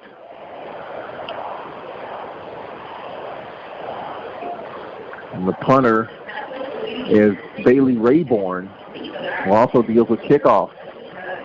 So 4th down and 5 for McNeese at the 22-yard line. They need to get to the 27.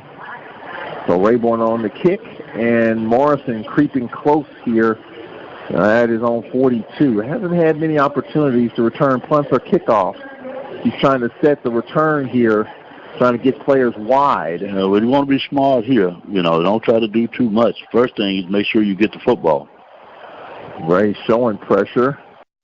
And Rayborn, the left-footed kicker, high kick.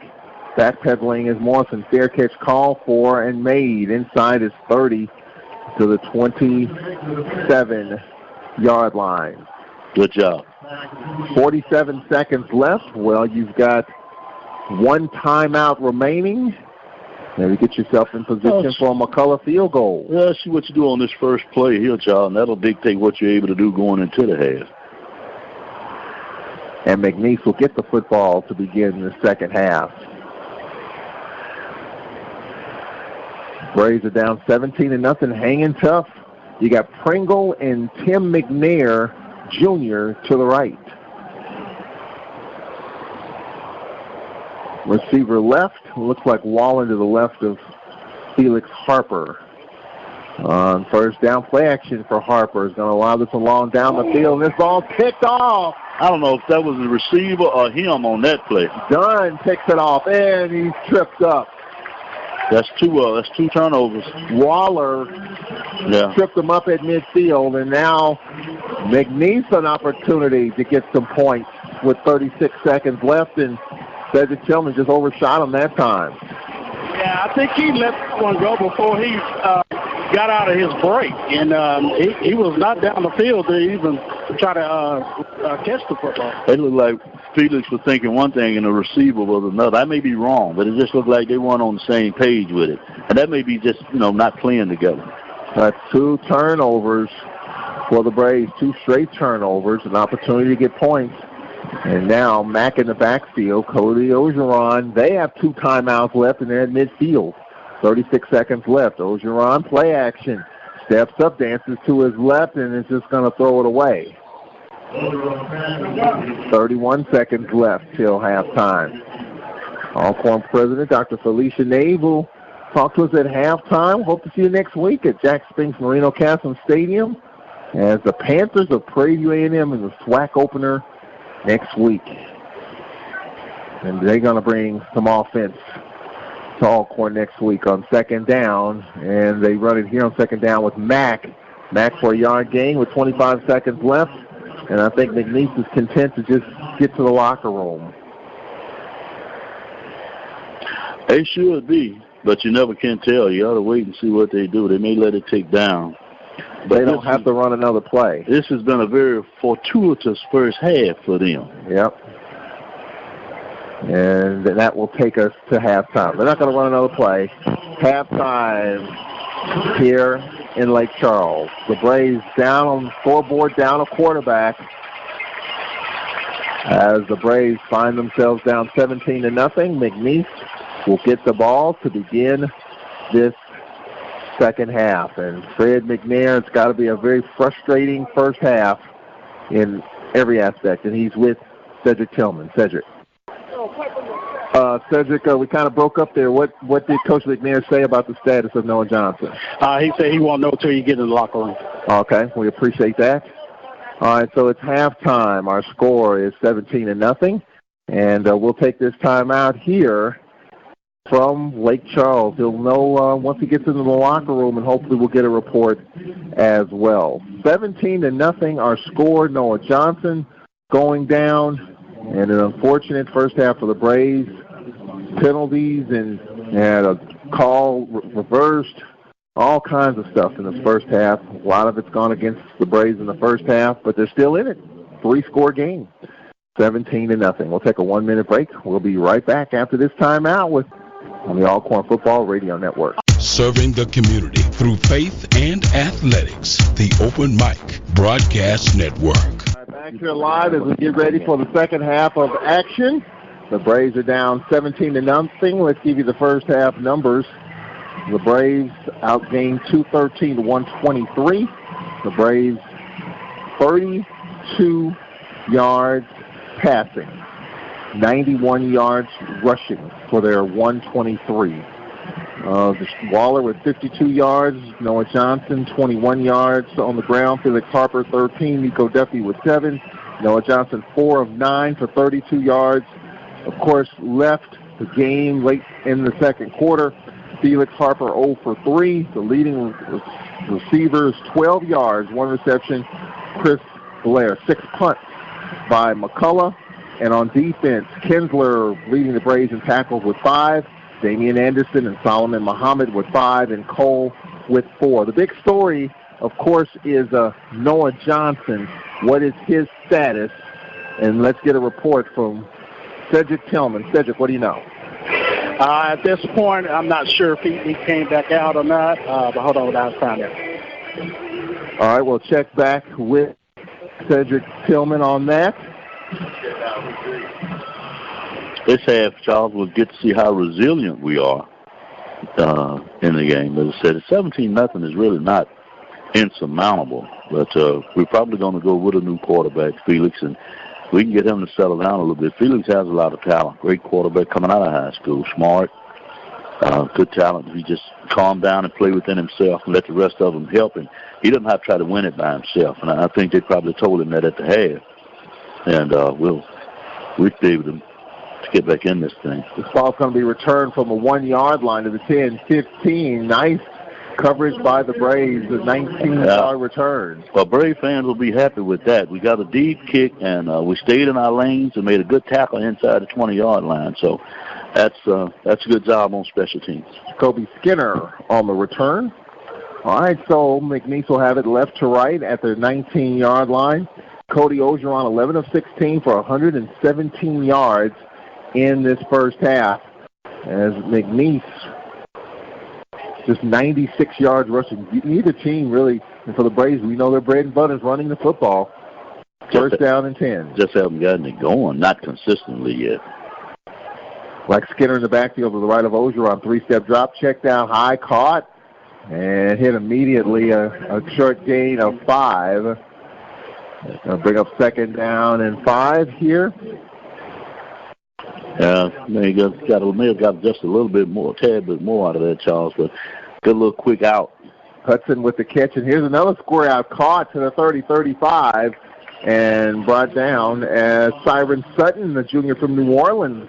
So we see the adjustment they made at the half. It's like for a while they want to try to throw the ball on the outside, a little short underneath routes. Try to throw it around, and they're going quick again. Pratt in the backfield. Here is Pratt. Pratt sheds a tackler and another ping-ponged and drop at the 43-yard line. Gain of 5. So they're getting chunks of yards here to begin this third quarter. 17-0, McNeese on the march. Yeah, they're going no huddle, trying to speed it up. Second and 5 from the 42. They need to get to the 47, just underway. Jackson State 28, Tennessee State 7 in the second quarter. In Memphis on second down and 5. Here's Pratt again. Russell down, a fumble, and it rolled right back to his lineman. And that's the right tackle, DeMarcus Thomas, the freshman. It rolled right to him, and he fell on it. 6'3", 313-pound freshman from Houston. All right, Cedric Tillman, can we get off the field here? 3rd and 7. I hear in the crowd, let's go D. Let's go, Cedric. Let's go, man. Let's see what we can do right here. Let's get this defense off the field. Yeah, 3rd down and 7 coming up here. 3rd and 7. They're at the 40. They need to get to the 47. Ogeron, 3-step drop, looking right, flushed out to his right. Ogeron takes off down the sideline and goes out of bounds at the 39. About a half-yard loss. So 4th down and 8 coming up. And it will be a punting situation here. So the Braves got off the field. A good start to the half, Charles, to get themselves off the field. Gave up that 1 first down. Then righted the ship and got them off. So we'll see what we can get going here. And I'm pretty sure we're going to go with Felix unless it's somebody else down the line. Bailey Rayborn, this is his 4th punt. He's averaging 40 yards per punt in the first half, 1 inside the 20, and Morrison inside his 20 to receive this kick from Rayborn. The snap, he's standing at his 25, and the left-footed kicker, high, wobbly kick, short kick. Get away from that. And it takes a sideways roll inside the 20, down at the 15. And McNeese claims that one of the Braves had hit one of the Alcorn players. Don't laugh. Replay may look at it and claim it. Don't laugh. 2.5 minutes into this third quarter, and now the question is, Emmanuel Barnes, at a good point, will Felix Harper start this? I would imagine so, Charles. Yep. It's not going to be Noah. It would have to be one of the other young men, but Felix has the most experience. And I think if he just settles down, doesn't try to win it by himself, I believe Felix can be all right. Felix was 0 for 3 with 2 picks. Defense showed great character, coming out, getting a stop to get them off the field, open the half, so we can get going here. First down, just a straight handoff. Waller bounces it to the outside, a gain of a couple. Second down and about 7, 2.5 minutes into this third quarter. Yeah, you might want to write that one down. If they're going to bite on that like that, if Harper pulls that ball again, he may be able to run with that one. 12:16 left. 28-14 in Memphis at halftime. Jackson State over Tennessee State. 49-3 Louisiana over Texas Southern in the second quarter. Harper 3-step drop. Square out, and it's low, incomplete. Tried to get it out there on the square out. Just trying to drop it into Kendrick Brown, the freshman from Meridian. Yeah, but I think we may want to have to try to grind it on out till we can get him settled down. Prairie View leading at home over Nichols 21-13, and the Panthers will be coming to our place next week. All right, Cedric Tillman, back to you. 3rd and 7 for the Braves. Yeah, let's see what we can do here. Just put something safe for David Copper and try to pick up this first down. You hear the cowbells. Did Mississippi State win today? I think they were winning from when I saw the cowbells. And here's Felix taking off 25. Ooh, Felix side swipe and picks up the first down. Pulled his helmet off his head. Got 9. Well, that's what Felix Harper can do there, Cedric Tillman. That's what he's good for. Settle him down in the passing game. He can pick up yards with his feet, and that's what he did. Picked up yards in the first down. Yeah, it was definitely a nice play there, nice pickup. He saw he had some yards pick up, and he did pick up the first down. All right, first down for the Braves. The drive continues at the 30-yard line. Down 17-0. I mean, it's still a game here for the Braves to get. Here's Waller right side. Waller plows his way for a 3-yard gain to the 33-yard line. 2nd down and 7. Yeah, but if we can get it going here, a good sustained drive. We got a Brave down. I can't see the number. We can get a good sustained drive. Y'all grind it out and put a few points on the board. Take a little air out of this sails. A little wind out of the sails, I should say. Kevin Hall, the right tackle. We'll take a break. 11:24 left in the 3rd quarter. 17-0. The Braves trail. Back after this 1-minute timeout on the Braves Sports Network. Alcorn State University and the Trademark and Licensing Administration have joined to coordinate the placement of the university marks, both externally and internally, on items including shirts, caps, or other products.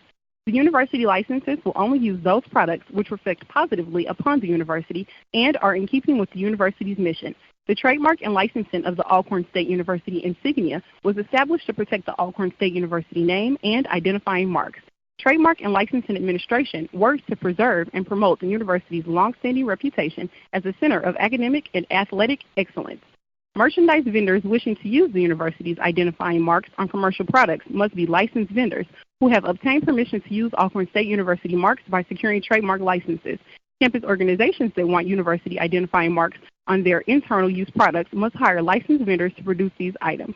To learn more about the licensing and trademark requirements, visit www.alcorn.edu/trademark and licensing administration. Up to the sideline. So Noah Johnson. Let's check back in, Cedric Tillman, with you on Noah Johnson. Any further updates there? Well, he's definitely going to sit out. He said he's okay, but I think they're just keeping it out for precaution. All right, Cedric. That's good. So he's okay, but we're gonna hold him for precaution. That's good. I'm all right with that. Not that my opinion matters, but I'm all right with that. Yeah, 2nd down and 3. Your conference opener is next week, and the Panthers are beating Southland Conference opponent at their place in Nicholls State. 3.5 minutes into the 3rd quarter. 2nd down and 3. Play action for Harper, and this is a nice play. A first down the sideline as Charles Pringle with a drag route down the sideline. That's a nice call there, Mayo Barnes. It was, and Felix got the ball out on time, on target. Pringle looked it in, turned it upfield. Good result. It's got to sell Felix Harper in, and here's a low ball, and this is a catch for a loss of 3. They try to get it out to Pringle again on the right side. Just calm down just a little bit more, and he'll be all right. A loss of a couple, 2nd and 12. 4 minutes and counting into this 3rd quarter. 17-0. I mean, again, this Braves defense is settled in here. Nigel Wood in as a tight end on this play. Waller in the backfield. Pringle and Blair to the left. Plenty of time left on the play clock. 10:40 left. Play clock at 10. 17-0. The Braves trail here at McNeese on 2nd down. And here's Waller again, and he's dragged down for the loss of a couple. It'll bring up 3rd down and 14. Cedric Tillman coming up there. So they really have keyed in on the Braves running game, even though we made some yards, a loss on that play. Yeah, that defensive lineman came in untouched that time and it disrupted that play. Just a misread. He pulled it and run with it because it wasn't there for Waller. They scan here to the right. You have Nigel Wood, a tight end to the right. Tim McNair Jr. wide right. Pringle and Blair to the left. Under 10 to play in the third quarter. Third down and 14. Play action for Harper, and down he goes. He was smothered. There was pressure all around him, and he was sacked. The pocket collapsed, and Felix Harper couldn't even step up that time. Yeah, not sure what he saw then. So fourth down and long. Looks like Cody Roscoe in on the sack. And a punt coming up here for McCullough. It's been a busy day kicking-wise for McCullough. Sutton back. McCullough at his 22. Sutton at his 24. Low snap, bobble, recovered, and kicked. Low line drive kick, and Sutton gets away from it and travels inside the 20, and it goes out of bounds where? About inside the 15, looked like. Right at the 15. With 9:05 left, timeout on the field, and we'll take it with them. With 9:05 left in the third, 17-0. The Braves trail here at McNeese. Back in a minute. This is Braves football. One day, I'll teach chemistry to kids. I'm going to be an architect. My dream is to be a chef. At the U.S. Department of Education's Office of Federal Student Aid, we provide more than $150 billion each year in grants, loans, and work-study funds, making higher education possible for anyone at any stage of life. I can go back to college. I can change careers. I can make a difference. Federal Student Aid, proud sponsor of the American Mind. Learn more about money for college at studentaid.gov. It's important to plan ahead for emergencies, like the storm. When it kicked in, we were separated. We were all scrambling and had no idea how to find each other. The whole experience was the most frightening 10 hours of my life. If there's one piece of advice I offer other moms out there, it's to stay calm. Don't ignore this message. Some parents plan ahead. Some don't. Make sure you know where to find your family in an emergency. Visit beready.iowa.gov. Brought to you by All right, back here live at Cowboy Stadium. The McNeese Cowboys and Emmanuel Barnes' favorite team, the Dallas Cowboys, play tomorrow in Washington. As the NFL season is underway, we're going to get back and... Can say it here. Of course. Cowboys are undressed them Saints. Being said on not those end. Saints, them Saints. Let me quit. Being Cedric on the opposite end. I'm for the Rams, and the Rams play and host the Saints tomorrow in the late game. Yeah, here we go, Charles. First down, and running the football here is Pratt. Gain of 7.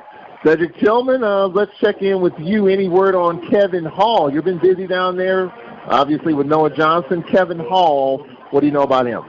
Well, he's standing up on the sideline and just kind of working his leg out there, so let's see him back out there. All right.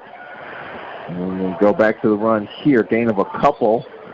They bring up third down and 2 with 8.5 minutes left in this Southland Conference team in McNeese. They're 13-0 against SWAC teams. This is the 4th meeting ever between these two teams. Third down and 2 coming up. We out of position. Ogeron out of the pistol. And run here. Oh, he's short. Short of the first down. He will 4th short. and 1 as they got it to Skinner. 4th down and a yard with 8 minutes left here in this third quarter. We did a good job to work our way back to that because we made a substitution and the linebacker wasn't sure what we were in. But we did a good job getting off the blocks and catching them in the backfield because they came to this short side. All right, so punt coming up here. Well, it's their wide side, I'm sorry. At the 10-yard line. Hunter Bailey Rayburn, the junior from Lafayette, about 65 miles from here. 65 miles to the east. Rayburn standing at his 9. Morrison at his 34. And the kick. Short kick. Morrison says get away from it. Inside the 30, turf roll out of bounds at the 25. Good decision. Get away from it. If you're not going to catch it, stay out the way out there on that turf because it may do anything. So you did right. If you can't catch it in there, just get out the way. Halfway through this third quarter, the Braves are down 17-0 0 here at home. Looking forward to seeing you next week as the Prairie View Panthers come to town in Mississippi Valley. Then we go to Bama State. Interesting 3-game stretch for the Braves here. Important 3-game stretch. You're right. I wouldn't say it's critical. I would say important. With it, interesting and important. I agree with you. Felix Harper out of the shotgun. And now here's a big run. Waller dances it to the outside, cuts it back inside, and Waller all the way out to the 42-yard line, a gain of 17. Good job that time. Waller picking his feet up, keeping his shoulders straight, moving. Instead of spinning in the hole, just hit it up in there and keep moving forward. A little bit Brave fans are accustomed to seeing him do. And now they run it to the left side again, and after they're trying to leap over a guy and got ridden out of bounds at the 43-yard line. And you got a Brave player shaken up. That's Waller. Hopefully he's all right.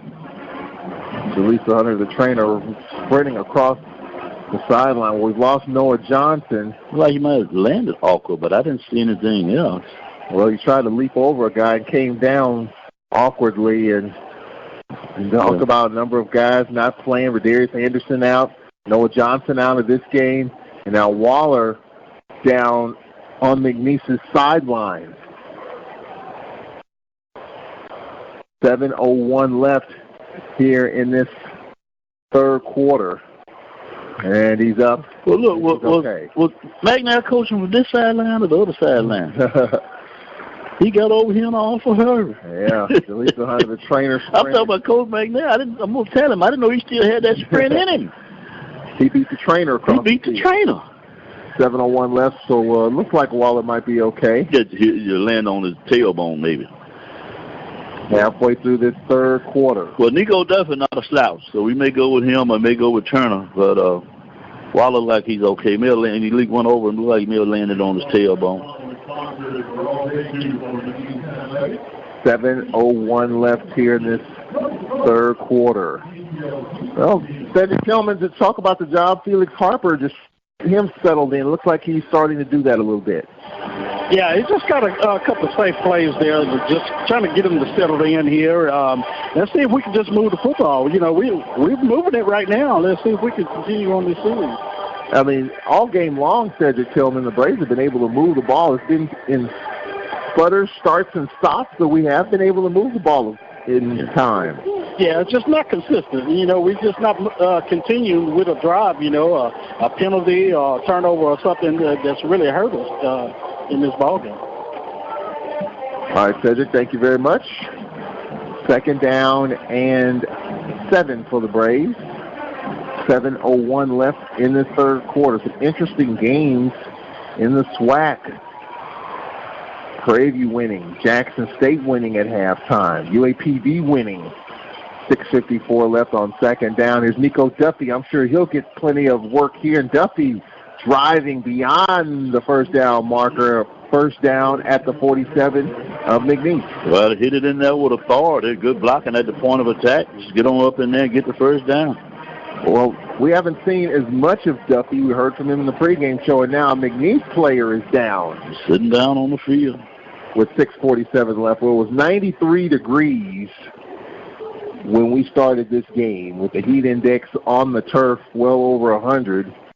So, you know, it was a warm evening to start this game, Cedric Tillman. I think the Braves have held up pretty good down there on the sideline despite the warm evening that we've had here on this warm turf. No, I don't think it's problems with this point. Everybody's just kind of disappointed on how this game is going. And it's still a game, Cedric. I think that's the other thing. Oh, yeah, there's plenty of time, you know, in this football game. And I would just like to see us get some points here on this drive. All right, Cedric. 6:47 left in this third quarter. I would hate to think he just sat down to break our momentum. He just took a seat in the middle of the field. Well, he's coming over here now. They put him up on the table. Ball's at the 47-yard line of McNeese. Could have a calf. You might be right. Maybe a calf cramp.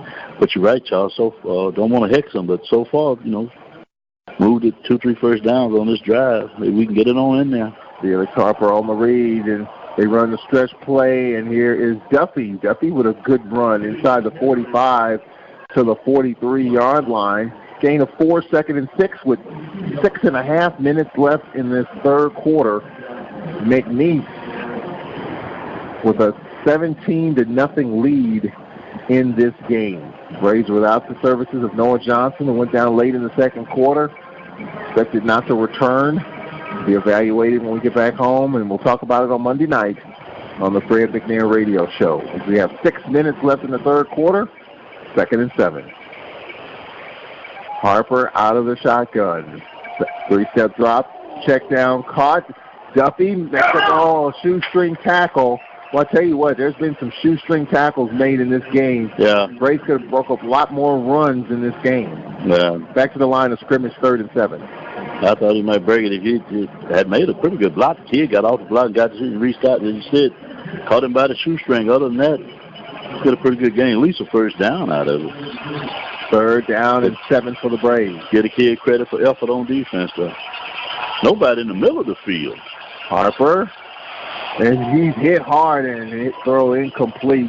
They were looking for McNair. He didn't get the ball there. Ball was short. Flattened. There was pressure, all-out pressure, and Harper got it off quickly. And it'll bring up 4th down and long. Didn't get enough on it. Now, hopefully we'll be able to angle this one, because I know we don't want to kick it straight away.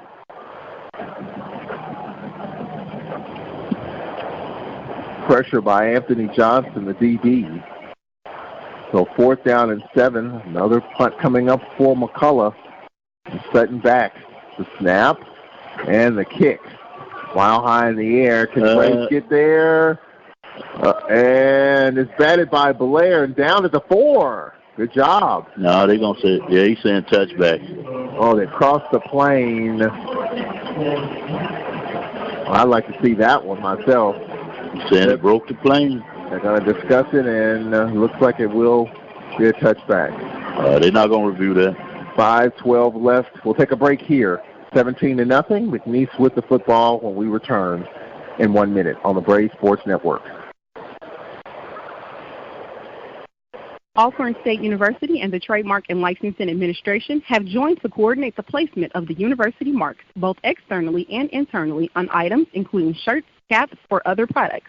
The university licenses will only use those products which reflect positively upon the university and are in keeping with the university's mission. The trademark and licensing of the Alcorn State University insignia was established to protect the Alcorn State University name and identifying marks. Trademark and Licensing Administration works to preserve and promote the university's longstanding reputation as a center of academic and athletic excellence. Merchandise vendors wishing to use the university's identifying marks on commercial products must be licensed vendors who have obtained permission to use Alcorn State University marks by securing trademark licenses. Campus organizations that want university identifying marks on their internal use products must hire licensed vendors to produce these items. To learn more about the licensing and trademark requirements, visit www.alcorn.edu/trademark and licensing administration. During the break, Ogeron for no gain. 2nd down and 10 with under 5 to play in the 3rd. Very good job of holding that edge, not letting him get around the corner. Just forced him on out of bounds, Charles. On 2nd down and 10, back in the backfield. Ogeron steps up to the lob. This one on the post. Caught at the 45-yard line. A 25-yard catch by Siren Sutton. Setting at seam. 1st down. 1st down, Ogeron. Pass on the edge, caught to the 45. Makes a man miss and goes out of bounds. Davion Curtis, the redshirt junior from Temple, Texas, his 3rd reception of the year. 4.5 left in this 3rd quarter. McNeese moving the football. 2nd down and 8. 17-0, the Braves trail here in Lake Charles. The final non-conference game of the year. We played up, we played down. Now an FCS opponent, Braves hanging tough. And now we've got a false start coming up here.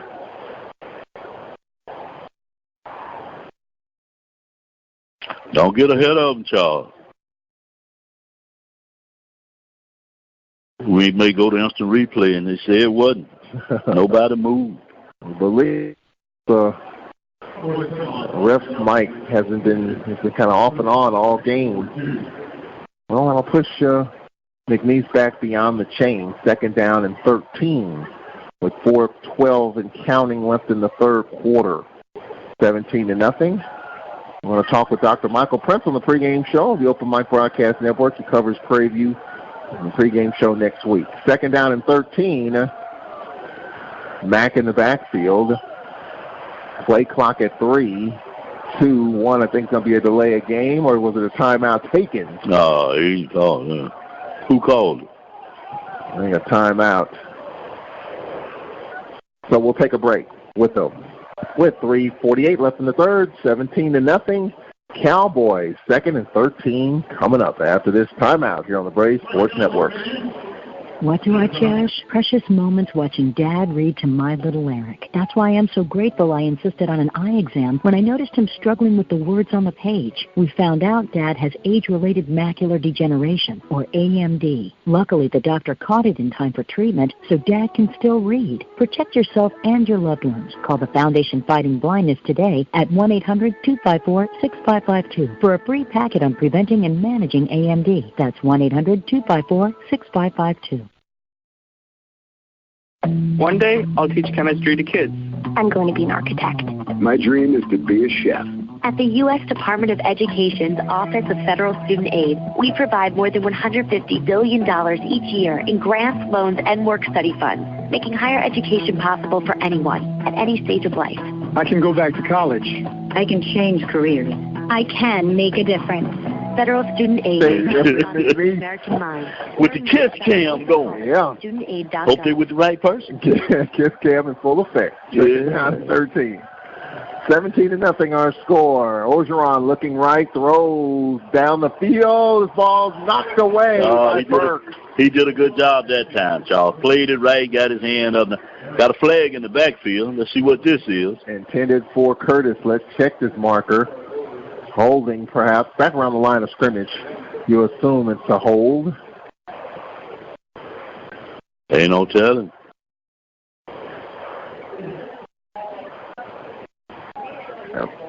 Going to push McNeese back. Okay. Good job down the field, Cedric Tillman, deflecting the ball away. The Braves still playing hard. Yeah, it was just a great one-on-one play there, and he got his hand in there and knocked that ball away. I mean, Cedric, despite all this, Braves can get something going, kind of like the New Mexico State game last year, just kind of dangling around out there for us if we can make some plays. 3rd down coming up, 3:43 left. Third quarter, 17-0. Our score. Ogeron out of the gun, play action, looking right all the way, throws, and this ball back shoulder throw, and it's knocked away. Incomplete, intended for Sutton. Good play by Juwan Taylor, the junior from Jackson. Stripping it out of there. Good fight for the knocking that ball away. It'll bring a 3rd down and long. They're behind the chains at the 32. They need to get to the 45. 3rd and 23 coming up. Well, we don't want to do that because on that, if he'd have completed that, that would have been just enough for the 1st down. So you don't want to let him off the hook here. Big play in this game. If Braves can get off the field. Keep them in front of you and make the tackle. 3rd and 23 from their own 32. Ogeron play action, steps up, runs, 30, 35, to the 40, cuts it inside, 45, 48-yard line. Well short. So 4th down and about 8. And it'll be a punting situation coming up here with 3 1/4 left. Good job, Cedric Tillman, by Cedric Thornton and the defense continuing the fight. Yeah, it was definitely a great stop, and that holding penalty helped us out there. So get them off the field one more time and get this ball back. Offensively, Cedric, what do we need to do? Felix Harper, I think, is kind of settling in a little bit. Yeah, I think there's some plays out there to be made, and I think they're walking up on the line trying to stop the run, and I think Felix got to make them pay with the pass. All right, Cedric, we appreciate it. He's right. They daring us to throw it. Here's the kick mile high in the air. And it's going to be inside the 5, down at the 3 with 2:46 left in the third quarter. Folks, this year, the Sounds of Dynamite, sponsoring an instrument drive for the Sounds. Your membership or donation to the SOD Club will help us make new instruments a reality for our renowned band. Visit SODclub.org.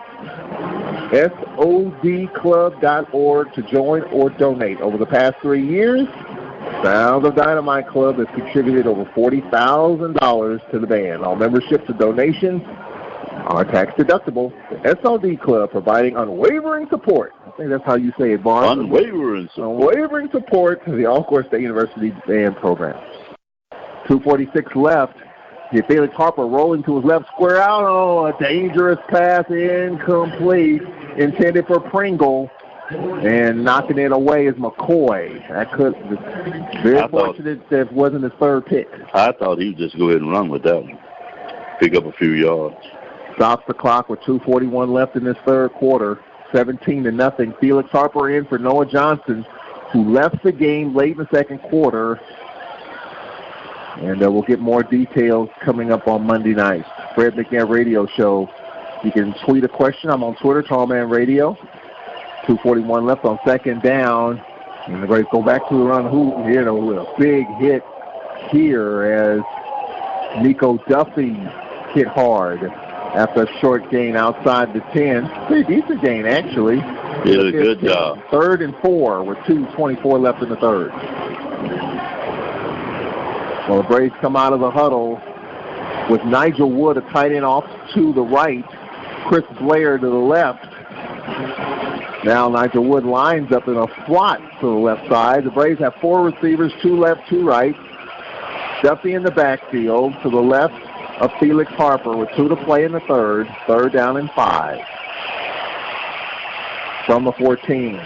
Pass out in the flat. And this is caught wide open to the 15, 20, 25 on a horse collar tackle, but no flag. It looked like he was tackled around the helmet with Nico Duffy. Oh, ain't no doubt about that. And an injured Cowboy, and that is McCoy, the DB, who went down at the 36-yard line with 1:50 left in the third.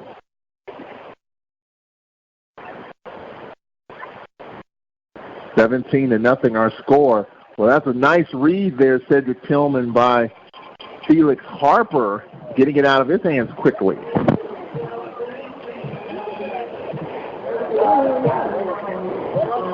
So first down with 1:50 left here in this third quarter. Boy walks off under his own power. 1:50 left. That stops the clock. Nice job, Cedric Tillman, by Felix Harper getting the ball out of his hands.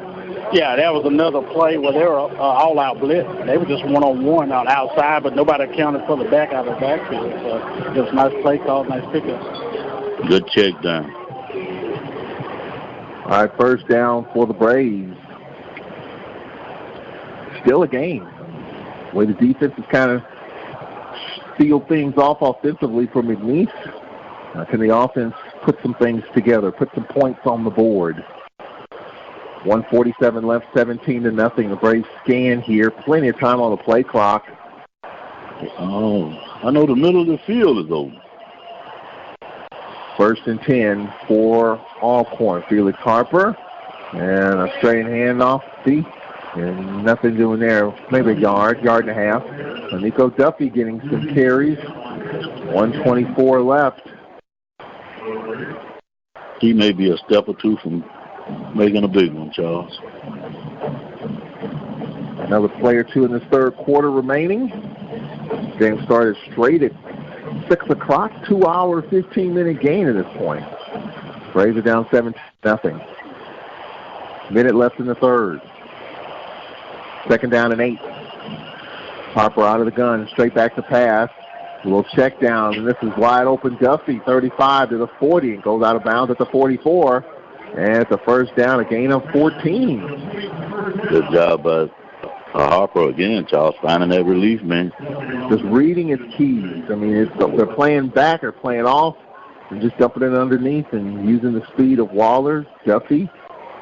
Braves of Nigel Wood in as a tight end. Pringle slot off to the left, Blair wide left. 1st and 10 with 34 seconds left in the third. Here is Nico Duffy falling forward for a gain of 4 with 27 seconds left in this third quarter. And Duffy's going out because his helmet came off. Yeah. Clock stops with 26 seconds left. He can run another play here. I think we will. Well, 1 second differential. Game the play clock. The Braves have Trey Turner in the game in the backfield. Shifts to the left of Felix Harper. 2nd down and 6. Harper fakes to Turner down the field. Caught. Good job. Hit Pringle at the 35-yard line. And now take us to the end of the quarter. It looks like Felix Harper's getting comfortable. And the Braves will have it at the 35-yard line of McNeese as we get ready for the fourth quarter. In 1 minute, 17-0 our score. It was 17-0 at halftime, and it's still 17-0, but the Braves on the march. Fourth quarter coming up in 1 minute here on the Braves Sports Network. Alcorn State University and the Trademark and Licensing Administration have joined to coordinate the placement of the university marks, both externally and internally, on items including shirts, caps, or other products. The university licenses will only use those products which reflect positively upon the university and are in keeping with the university's mission. The trademark and licensing of the Alcorn State University insignia was established to protect the Alcorn State University name and identifying marks. Trademark and Licensing Administration works to preserve and promote the university's longstanding reputation as a center of academic and athletic excellence. Merchandise vendors wishing to use the university's identifying marks on commercial products must be licensed vendors who have obtained permission to use Alcorn State University marks by securing trademark licenses. Campus organizations that want university identifying marks on their internal use products must hire licensed vendors to produce these items. To learn more about the licensing and trademark requirements, visit www.alcorn.edu/trademark and licensing administration.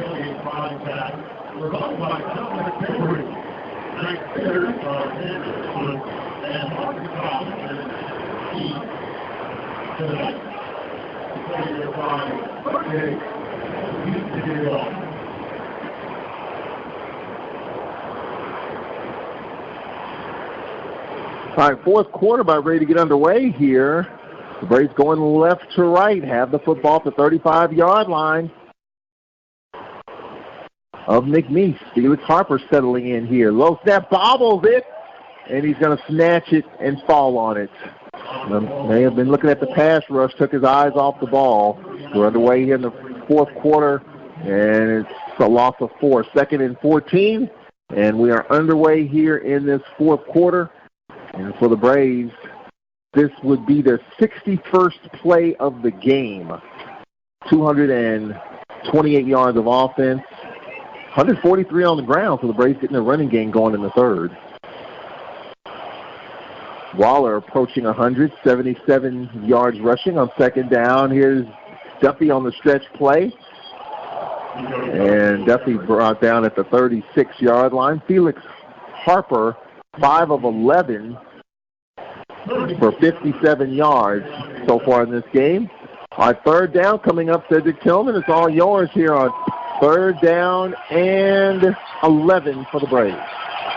Well, let's see what the defense does, because we definitely got to take wherever they're giving us. I know the last couple of series they've been blitzing, Felix. Let's see what they do here. All right, Cedric, 3rd down and 11. Hard snap count, they scan. Play clock at 7. The Braves got to get it going here. Play clock at 5. The Braves might need to burn a timeout. Fred McNeese says, let's get a timeout. And we'll take it with them. 13:37 remaining. Fred McNair walked calmly to the official on the sideline and got the timeout. So we'll take it with them with 13:37 remaining. 17-0. The Braves trail back after this timeout on the Braves Sports Network. Great work, sports. Bikinis. 18-year-old guys have a lot on their minds. Accidentally breaking the law probably isn't one of them. Yet that's exactly what young men will be doing if they fail to register with Selective Service. So if you know a guy turning 18, do him a favor. Remind him. Fortunately, it'll only take him a few minutes because that's all it takes to register at sss.gov. Then he can get back to his distractions. Homework. sss.gov. Register. It's the law. Hi, this is Adam Rodriguez. Did you know that today 1 out of every 4 American kids is Hispanic? That means many of the future doctors, engineers, scientists, and entrepreneurs of our country can be your kids. We all know how hard it is for you to send them to college. This is why we want you to know you are not alone. Many support you, and the Hispanic Scholarship Fund helps you prepare, plan, and pay for your kids' college education. Learn more at HSF. So Duffy, nowhere to go, and he loses 5. Back to the 40-yard line. They tried to stretch play left to Nico Duffy. He did not have that short corner. So 4th down and 14 coming up. So the Braves had a chance to get in the field goal range, perhaps 4th and 14, and McCullough's going to try to pin him down. I thought if we'd have got 6 or 7 yards out of that, we might have tried it on 4th down. I just think that was a misread. That wasn't there. Underway here in quarter number 4 in the final non-conference game of the year. Update the flag scoreboard. A lot of interesting scores here. McCullough trying to pin him deep. Mile high, short kick. Going to take the turf roll. Fair catch call for bubble. Beanbag thrown, the Braves. Oh, that's another flag. Is that that's a flag at the 11? No way. Now here they're going to call interference again. Now the ball hit him, bounced off of him. Well, let me wait. Let me give him a chance first. See what they call. We have an injured Brave. A cramp appears.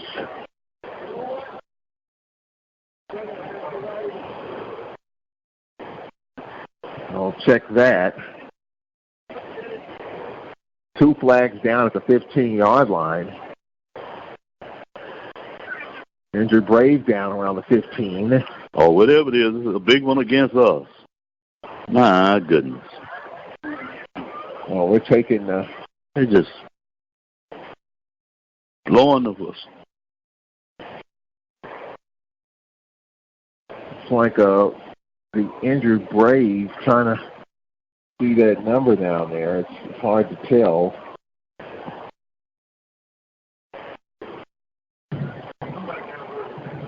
All right, so the referee trying to make the call here. They've already moved the ball.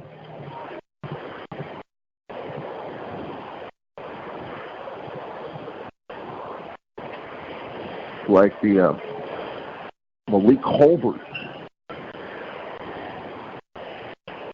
Like he helped up here inside his 20-yard line, close to the sideline.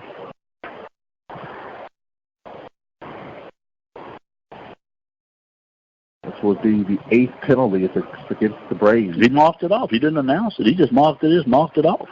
Well, the referee's mic is not working. But he didn't even signal. I'm saying he didn't signal to the crowd. No matter what he said, he should have given a signal. Maybe he's going to think about it and do it.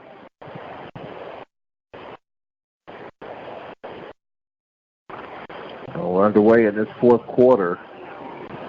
The ball is spotted at the 31-yard line. Never gave it. That I saw. Maybe I missed it. Well, that's where McNeese will have it, first down and 10. Cody Ogeron 15 of 21 for 162 yards and 2 touchdowns in this 4th quarter. McNeese with a 17-0 lead. DeAndre Hicks in the game is a pass caught. Flare pass. Progress to the 37-yard line. And bring up 2nd down and short. And the pass caught to Briscoe. 2nd and 3 coming up with 12:26 left in this 4th quarter. And now we have a delay here. They don't know what they're doing. I'm looking at the clock. Our referee is Christian Watson. To set the play clock. 2nd down and 3. And 17-0 McNeese. 2nd down and 3. And now Ogeron will keep it and picks up the first down. Needed 3, got 4. 12:15 left here in this fourth quarter. 53-9, UAPB over Langston. As UAPB now become an offensive juggernaut. They scored over 50 against A&M last week, 53 tonight. Nicholls State in a seesaw game leads Prairie View at PVU 35-27 in the fourth quarter. Southern over Edward Waters 47-0. North Alabama over Alabama A&M 21-7 in the third quarter. Ogeron pass, one hop incomplete. And Jackson State 35, Tennessee State 23 in the third quarter. 56-6 Louisiana over Texas Southern at the half. And our first final on this Saturday night, Kennesaw State 42, Alabama State 7. Busy Saturday night in the Southwestern Athletic Conference. Second down and 10, 11:51 left in the fourth quarter. Don't forget the Fred McNair Radio Show Monday night will be in studio. You can give us a call, 601-877-6595. You can text a question, 601-348-7254 on second down. And they run the football here, just trying to chew up clock here on second down. And what's the marker? DeAndre Hicks, football carrier. What's the marker? Yep, and right there in the middle of the line. A hole, maybe? Yep. And it's going to be a hold on Calvin Barcott, the 6'3 sophomore from Shawshey, Texas. So it'll bring up second down and long out to the 32-yard line. Second down and 21 for McNeese. 11:38 left, 15 on the play clock. 3 receivers, 2 left, 1 right. Second and long. Watch out for the screen. Maybe a quick bubble screen to the left or right on second down. Play action.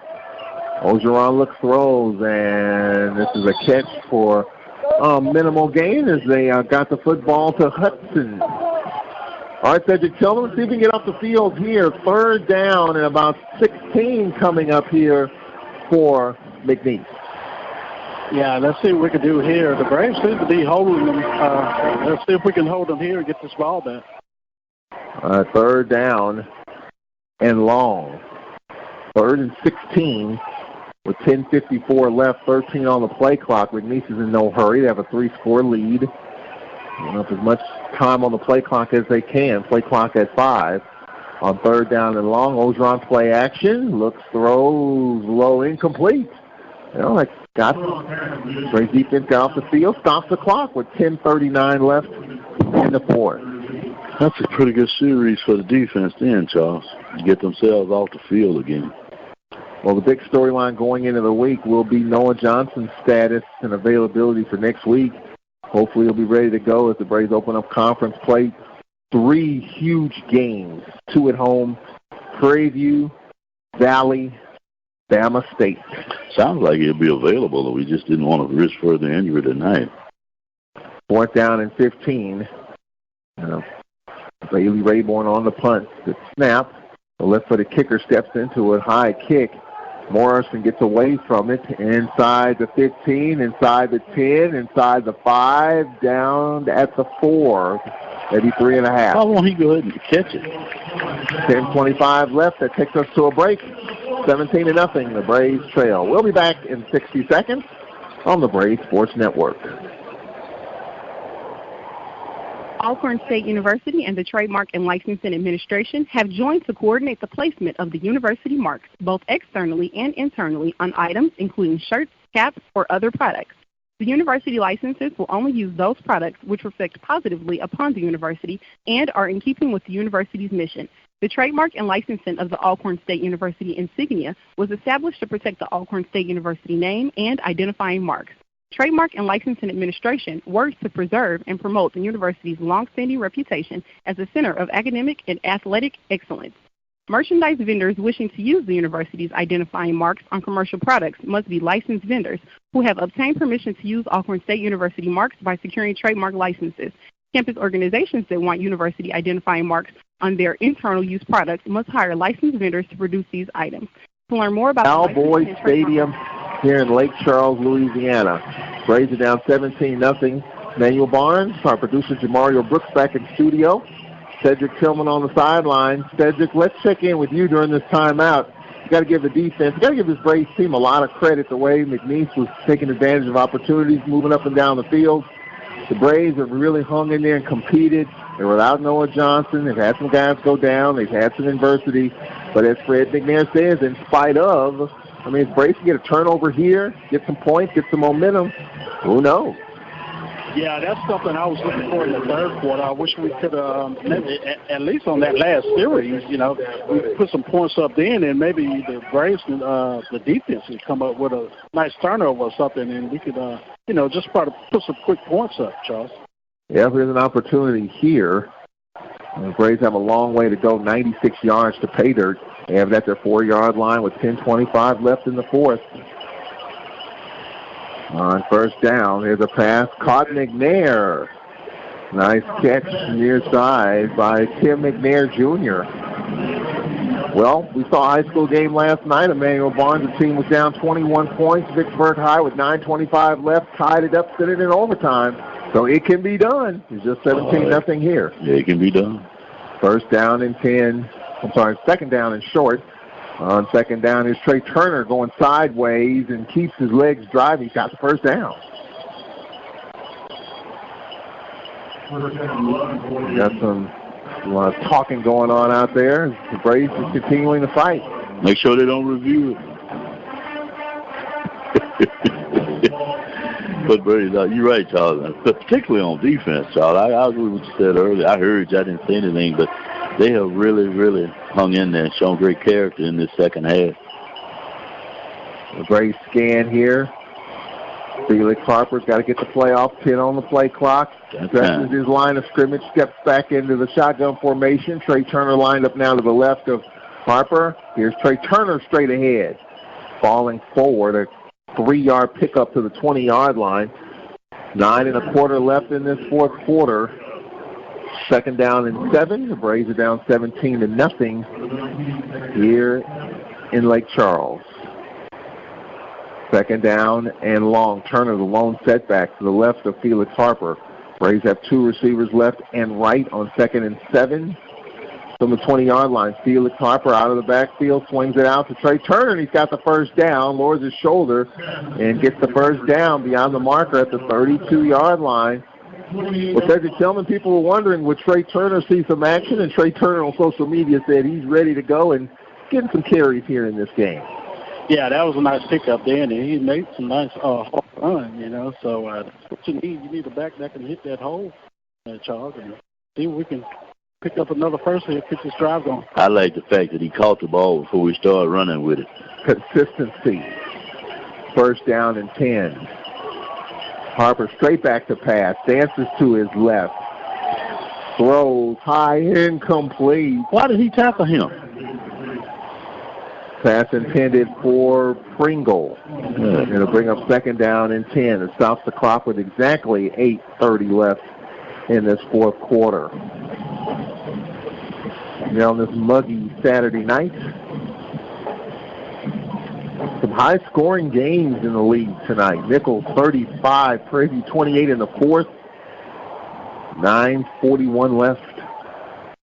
Jackson State, Tennessee State, 41-23 Jackson State in the second half. Second down and 10. A nice hole here. Nico Duffy upended at the 35-yard line. Third down and 3 coming up for the Braves. They mark them at the 36, so third and a couple coming up. Late third quarter, JSU 41, Tennessee State 23. Oh, wow. Jackson raced out to a 28-7 lead after trailing early 7-0. On third down, here's Nico Duffy. And close to the mark, he might be short here. Up by a yard. A good yard. 4th and 1. You're at your own 37-yard line. Fourth down and about a half a yard. Fred McNair says, let's punt. And Chris Blair says, let's go for it. 4th and a yard here. Well, interesting call there, Emmanuel Barnes. I mean, you talk about playing football. You got 7:34 left. Oh, yeah. You don't risk putting the defense out here behind the 8 ball like that. A lot of fans get nervous, but I think it's the right decision. That's just me. Off the 23-yard line is where McCullough will catch it. And we have either timeout or delay of game penalty here. That's awful quick. Wow. The ref's mic hasn't been working for a while, so it's delay a game. We didn't waste any time. Wow. Wayne Powell, Braves special teams coach, getting everybody lined up in their lanes is Sutton set to return this punt. The snap and the kick from McCullough. Great kick, and it's going to go out of bounds. With 7:11 left, that'll take us to a timeout. McNeese with the ball in the lead, 17-0. 7:11 left in the fourth. Back in a minute. This is Braves football.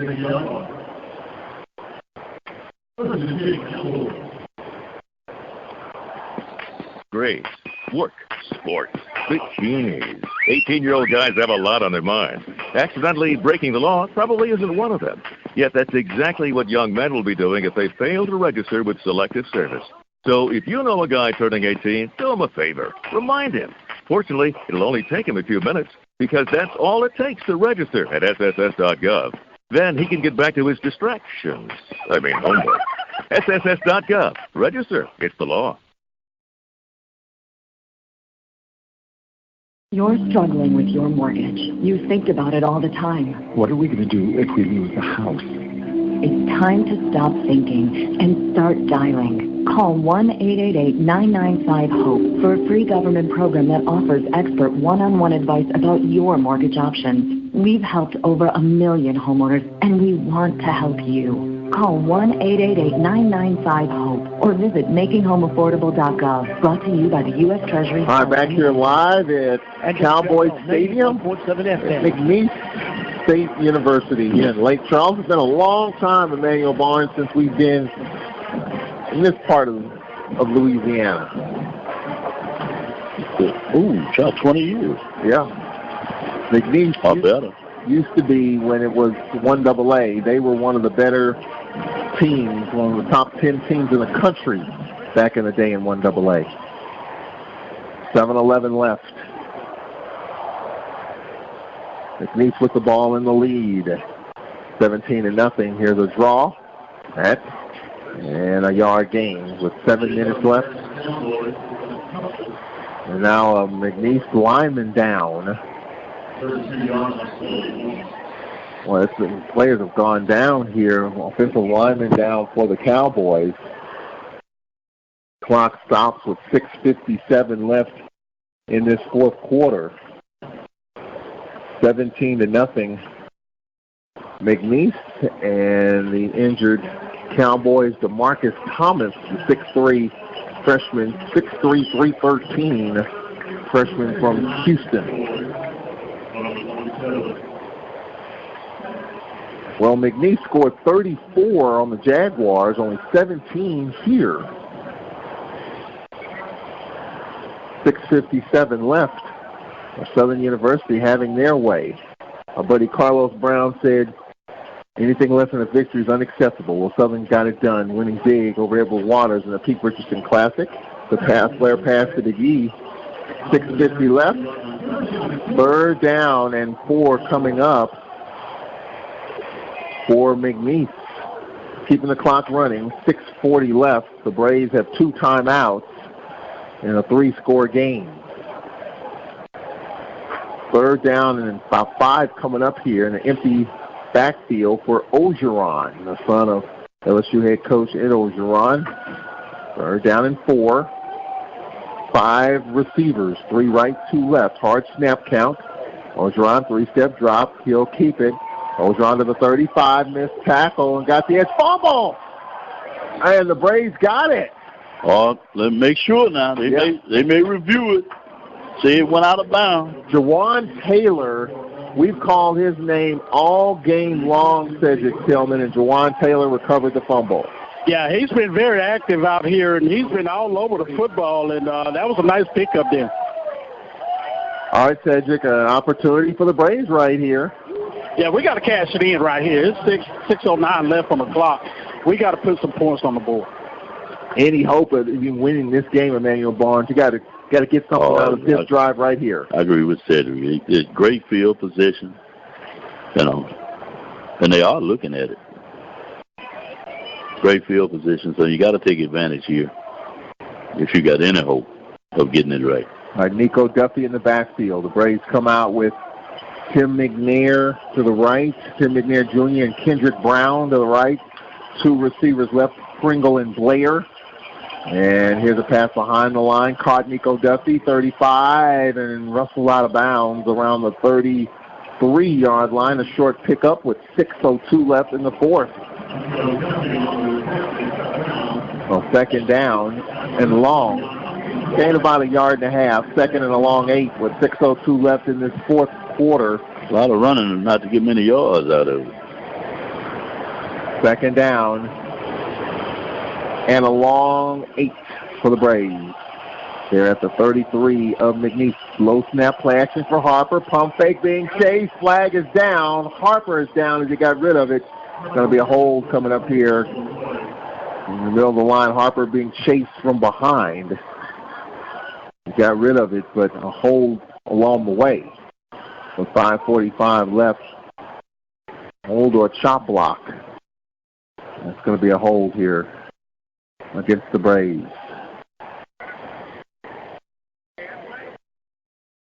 Ref Mike is not working. They're going to take the play and decline the penalty. They need to say something. Ref Mike's not working.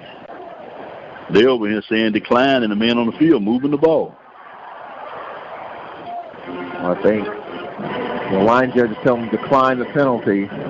They've already marked it off. Now they got to go try to figure out where it belongs.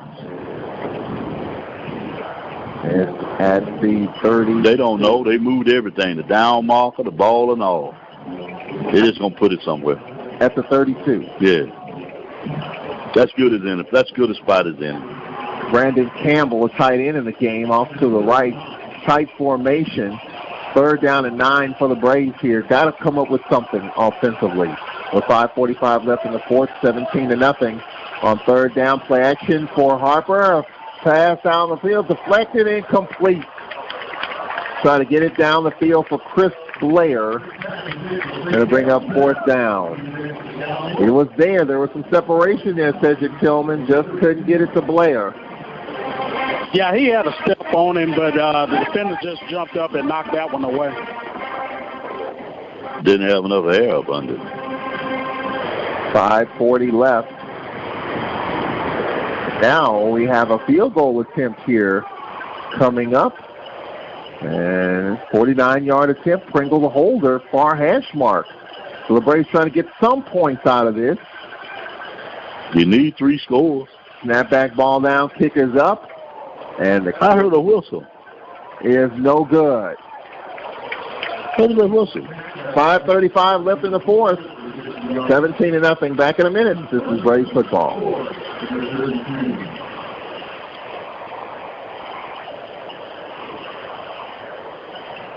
What do I cherish? Precious moments watching Dad read to my little Eric. That's why I'm so grateful I insisted on an eye exam when I noticed him struggling with the words on the page. We found out Dad has age-related macular degeneration, or AMD. Luckily, the doctor caught it in time for treatment, so Dad can still read. Protect yourself and your loved ones. Call the Foundation Fighting Blindness today at 1-800-254-6552 for a free packet on preventing and managing AMD. That's 1-800-254-6552.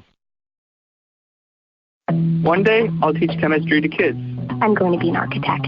My dream is to be a chef.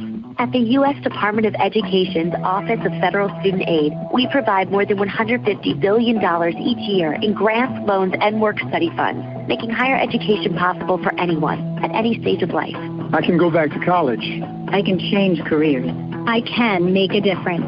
Federal Student Aid, proud sponsor of the American Mind. Learn more about money for college at studentaid.gov.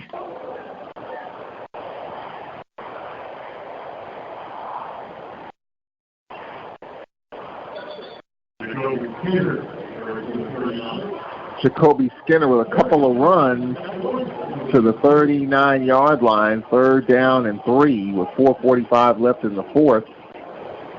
McNeese with a 17-0 lead. Touchdown pass from Ogeron to Sutton.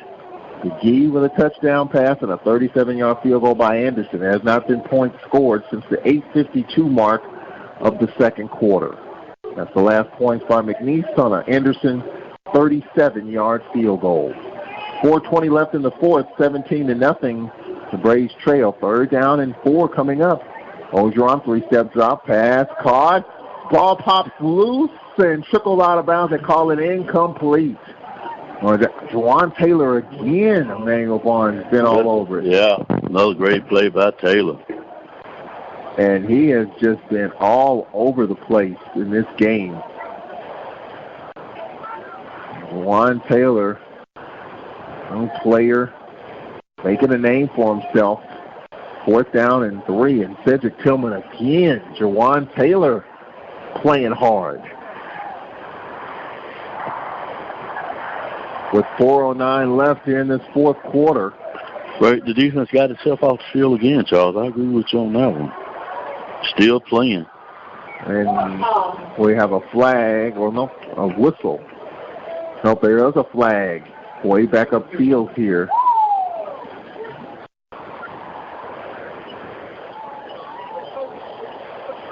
And now we've got all kinds of action going on here. Flag thrown. They saying, well, I think we arguing we should have been able to substitute. They gonna delay a game on who? Oh, on the offense. Yeah, delay a game on McNeese. Okay. Yep. Flag thrown back upfield with 4:09 left. Well, Cedric Tillman, one of the players of the game. Obviously, Juwan Taylor's had a nice one here tonight. Yeah, he's playing well out here. He's playing a ball hog right now. He seems to be around the football every time the play is to be made, Charles. This offensively, Cedric still just can't quite get in the end zone. Yeah, they're still struggling on offense. The kick is blocked. It's blocked and an opportunity here, and McNeese picks it up, but the Braves have its special teams at the 25-yard line. Is that Kinsler? Got a marker at the 50. Got a penalty marker back up here at the 50-yard line, although we blocked it. See what that's going to be. 4:02. These flags are awful convenient. 4:02 left. Let's check this call. Braves blocked the kick. Oh, that's good. And the Braves would have the football at the 25-yard line of McNeese. Wait a minute. If it stands, well, let's check this marker.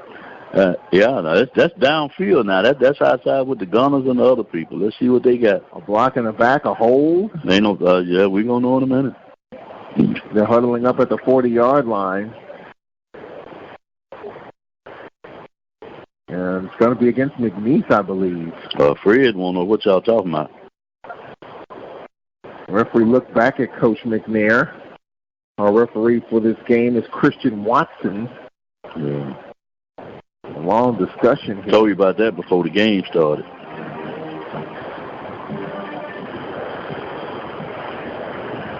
The conversation continues here. Braves blocked the kick. McNeese recovered at the 25-yard line.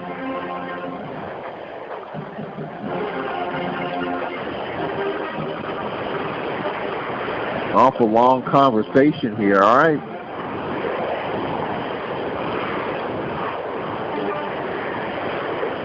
All right, so it's a dead ball, personal foul against McNeese.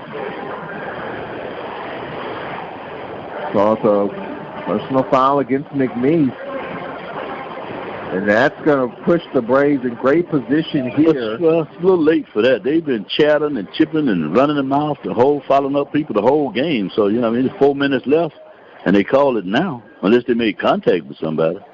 Well, an opportunity here for the Braves at the 13-yard line. All right, Cedric, it's now or never right here, don't you think?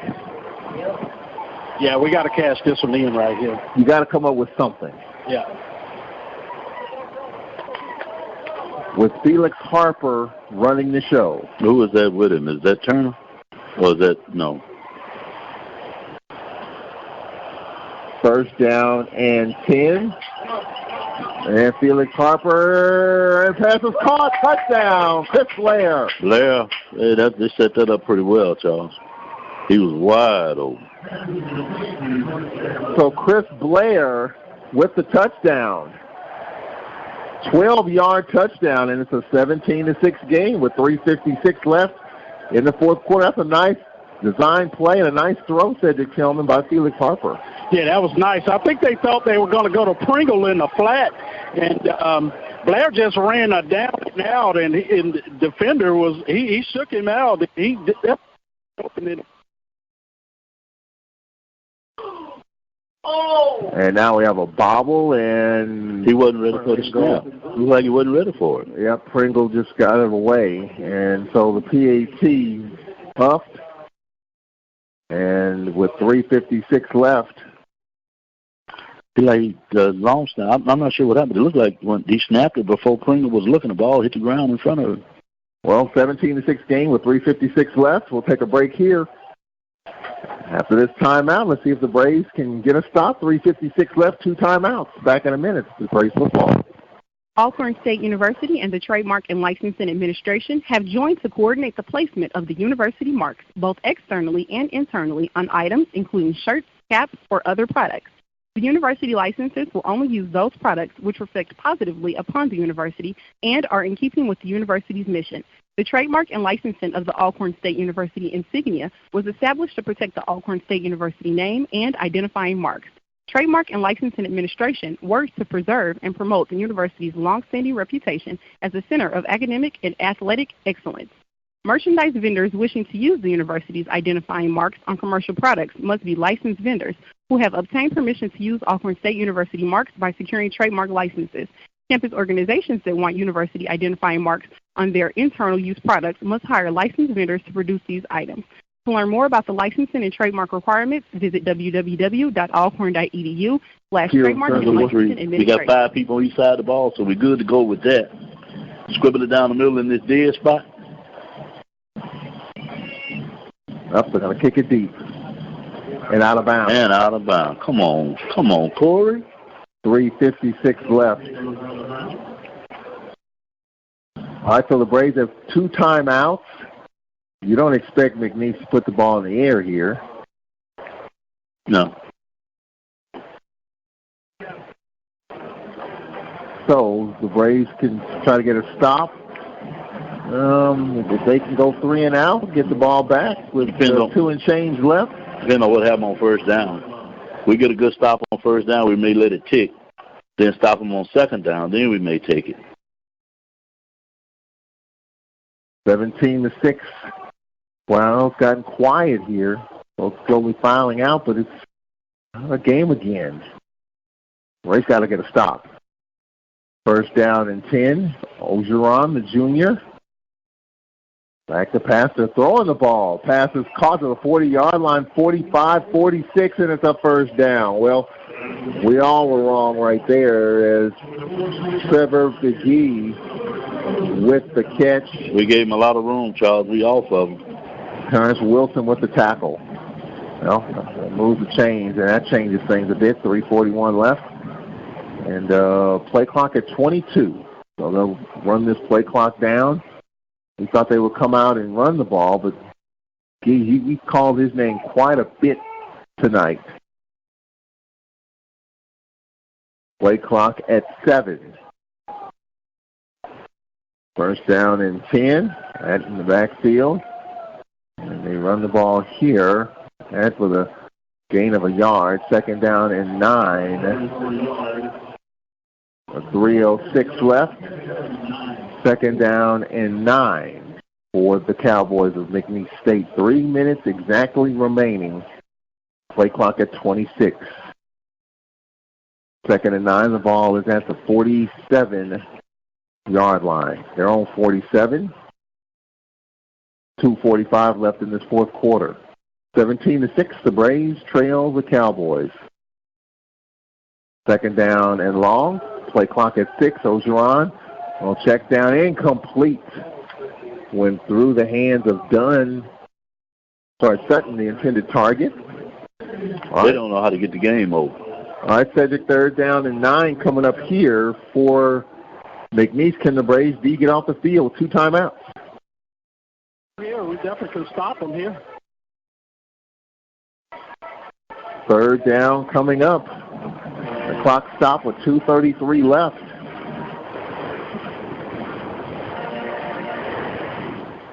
Third down and 9.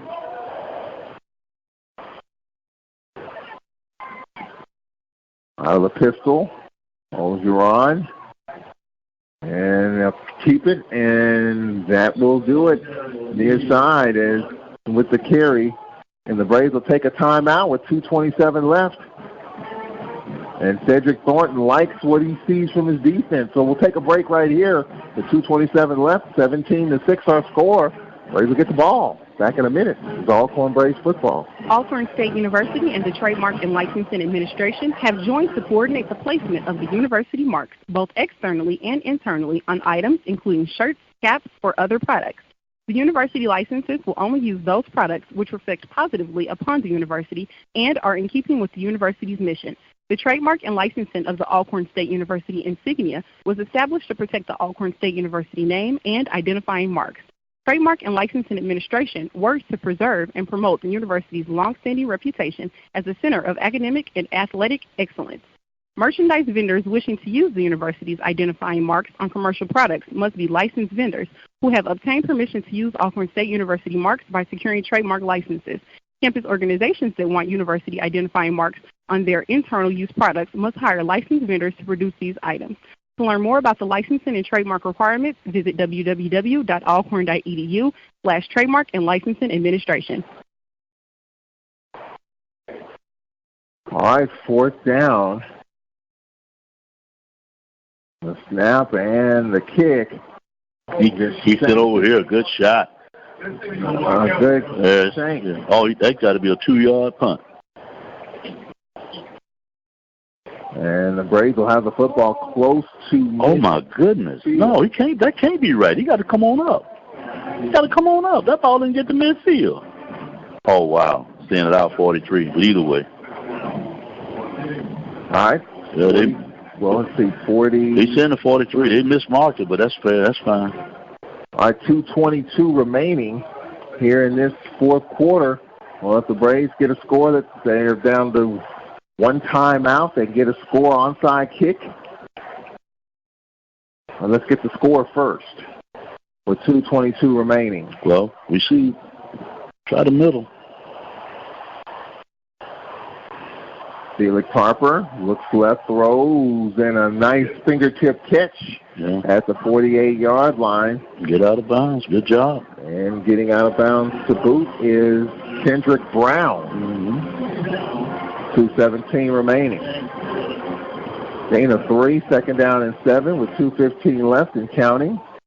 17-6 our score. Harper back to pass. Duffy's opening the flat. Here's a pass long and deep, incomplete. Boy, he put a lot of juice intended for Blair that stops the clock with 2:05 left in this 4th quarter. All right, Cedric Tillman, 2:05 left.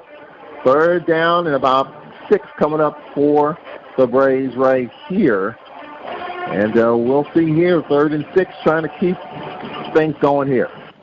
Just make some positive yards, and definitely we should go for it on 4th down here if we don't pick up the 1st down. All right, 3rd down and 7. Here are the Cowbells. A lot of folks hanging around here. Harper back to pass. Throws over the middle. Caught. Pringle with the catch. And at the 40-yard line. So gain of 15 for Pringle. 1st down, stops the clock. They'll spot it and start the clock. 1:56 left. They have started the clock. They mismarked it. 1:50 left. On the ball at the 39. You have to put the time back up. Come on, put the time on the clock, Ralph. 1:57. 1:57. Well, the ref mic's not working. Yep, 1:57, exactly right. Yeah. That's what it was, 1:57. All right, so 1st and 10, 17-6. Our score. Braves 4 receivers. Harper throws over the middle, incomplete as pressure was coming.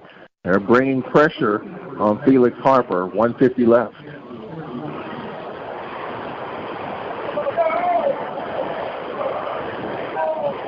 Second down and 10, and we have a McNeese player down. Yeah. And it looks pretty serious. It is. Man. But on the previous offensive series, you would have thought they would have tried to get out of here, but they didn't. Oh, it's a pretty serious injury.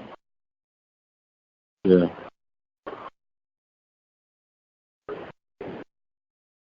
This is going to require a lot of additional medical attention. Can't see the number, and we'll take a break here and try to get that. A serious injury here. A McNeese player with 150 left in the fourth quarter. 17-6 Cowboys. Back in 1 minute. This is Braves football. Braves, work, sports, bikinis. 18-year-old guys have a lot on their minds. Accidentally breaking the law probably isn't one of them. Yet that's exactly what young men will be doing if they fail to register with Selective Service. So if you know a guy turning 18, do him a favor. Remind him. Fortunately, it'll only take him a few minutes because that's all it takes to register at sss.gov. Then he can get back to his distractions. Homework. sss.gov. Register. It's the law. Hi, this is Adam Rodriguez. Did you know that today 1 out of every 4 American kids is Hispanic? That means many of the future doctors, engineers, scientists, and entrepreneurs of our country can be your kids. We all know how hard it is for you to send them to college. This is why we want you to know you are not alone. Many support you, and the Hispanic Scholarship Fund helps you prepare, plan, and pay for your kids' college education. Learn more at hsf.net. Brought to you by the Hispanic Scholarship Fund and the Ad Council. And WPRL 91.7 FM.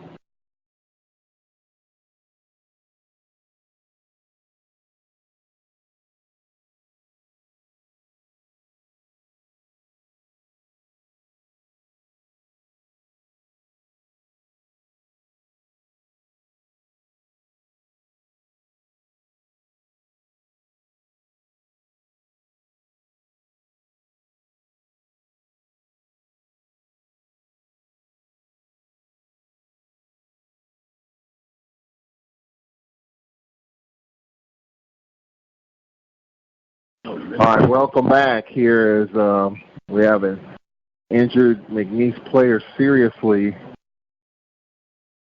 Can't get a number, and they're going to lift him up. They have the gator. Oh, they went out there with the air cash right away. As soon as he went down, they went out there with the air cash. They could tell what it was. Again, a lot of medical personnel around. And this is obviously a serious situation, and the crowd's gone silent here. Of course, the McNeese player. Cedric Tillman, you just hate to see that happen. Cedric, you see this in football all the time when, in the scrum, and a very serious injury, a leg, a knee, ankle, something like that, but it's never a pretty sight. It's never a pretty scene, Cedric Tillman, when you see something like this happen. Oh, it's not. It's definitely not. And I wasn't really paying attention until the Alcorn players started moving away from him. And when I actually saw his ankle turn a different way, and it was definitely a horrible scene. Yep, and all the players, obviously, the whole team comes off the sideline.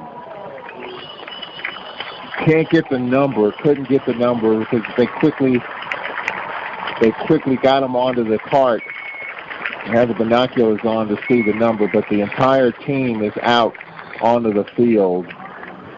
Our defensive coordinator, Thornton, just went over and pat him on the head and wished him well.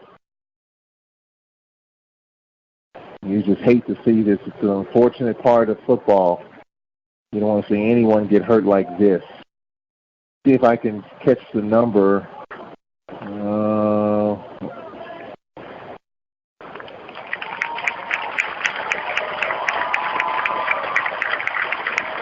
No, it's hard to see, Charles. Looks like an interior. He wasn't one of those linemen, though. He big boy. Couldn't quite get the number there. 150 left. Second down for the Braves. Clock stopped because if you try to remember, that was an incomplete pass on that play. That's why they're not running the clock. They'll start the play clock, but not the game clock. All right, Nigel Wood and a tight end off to the right side. Braves have 2 receivers left. 150 left, 1 timeout. They're at the 40-yard line of McNeese, down 17-6. Harper rolling to his left, and his pass knocked away, intended for Pringle. He had Blair deep, but he wasn't going to have time to set his feet and throw it. Dave Foster, the DB, knocked it away. 3rd down and 10 coming up. A 146 left.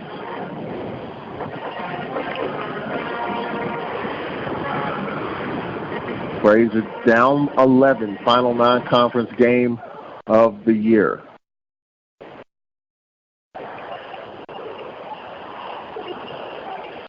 The Braves have Duffy in the backfield to the right of Noah Johnson on 3rd down.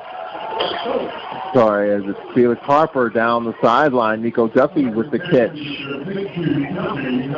Duffy to the 28-yard line. That's a 1st down with 1:41 left. So Felix Harper doing a nice job. A couple of early picks settled in. And a touchdown here, you got a timeout in your pocket. You get a touchdown here, an onside kick, you got a chance. But got to get in the end zone here. And Noah Johnson looks, throws, wide up. Oh, incomplete. Come on. Wide open. Wide open. Pringle was open. He was there. That was a touchdown for all sure. The way. Hit him on the ankle with it. Cedric Tillman, that was 6. Wide open. The safety didn't even see him. He just ran right by him. All right, run it again, Charles. 2nd down and 10 with 1:37 left. 17-6. On 2nd down, Harper looks, throws, and this ball is high, incomplete, intended for Blair. He wanted contact. They got a marker back here. They don't call it late, but, game almost over. Now they're throwing the flag. It's going to be roughing the passer.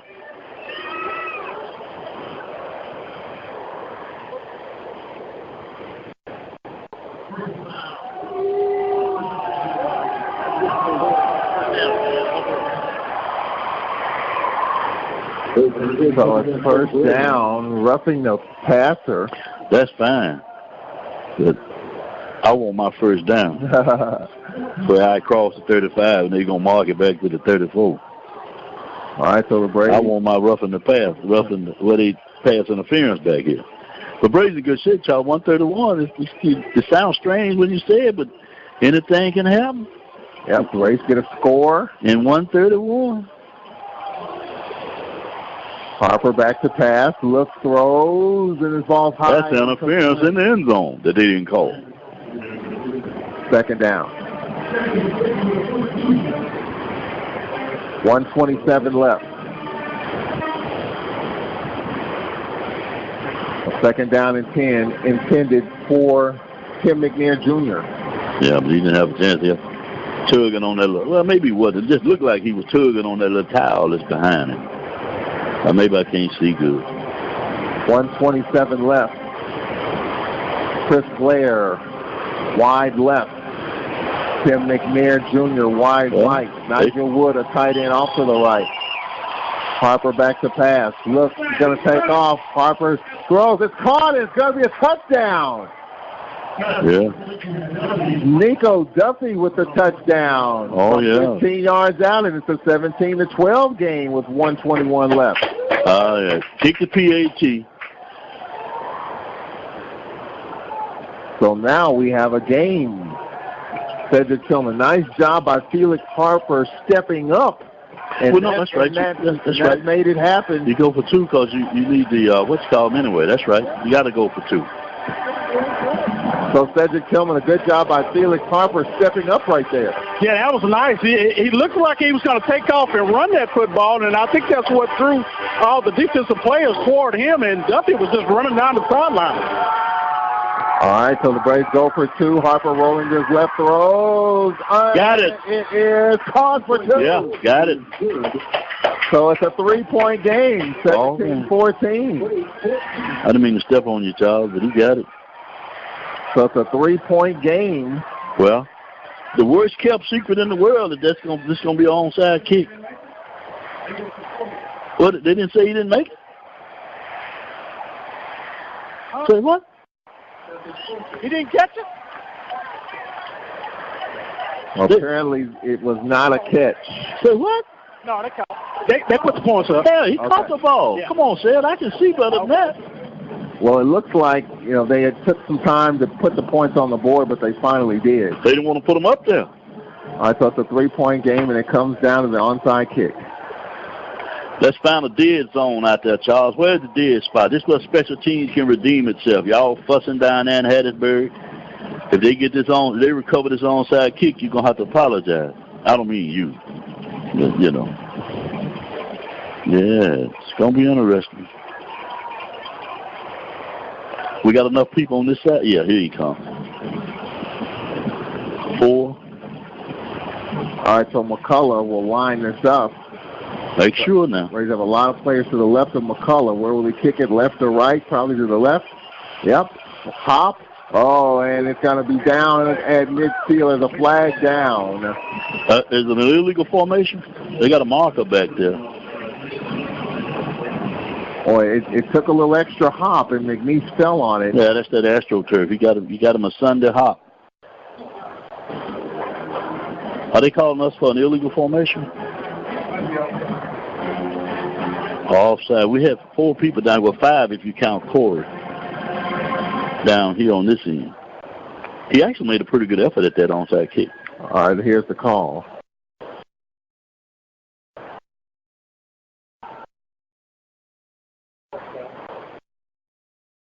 Yeah, offsides on the defense, on the Braves, I should say.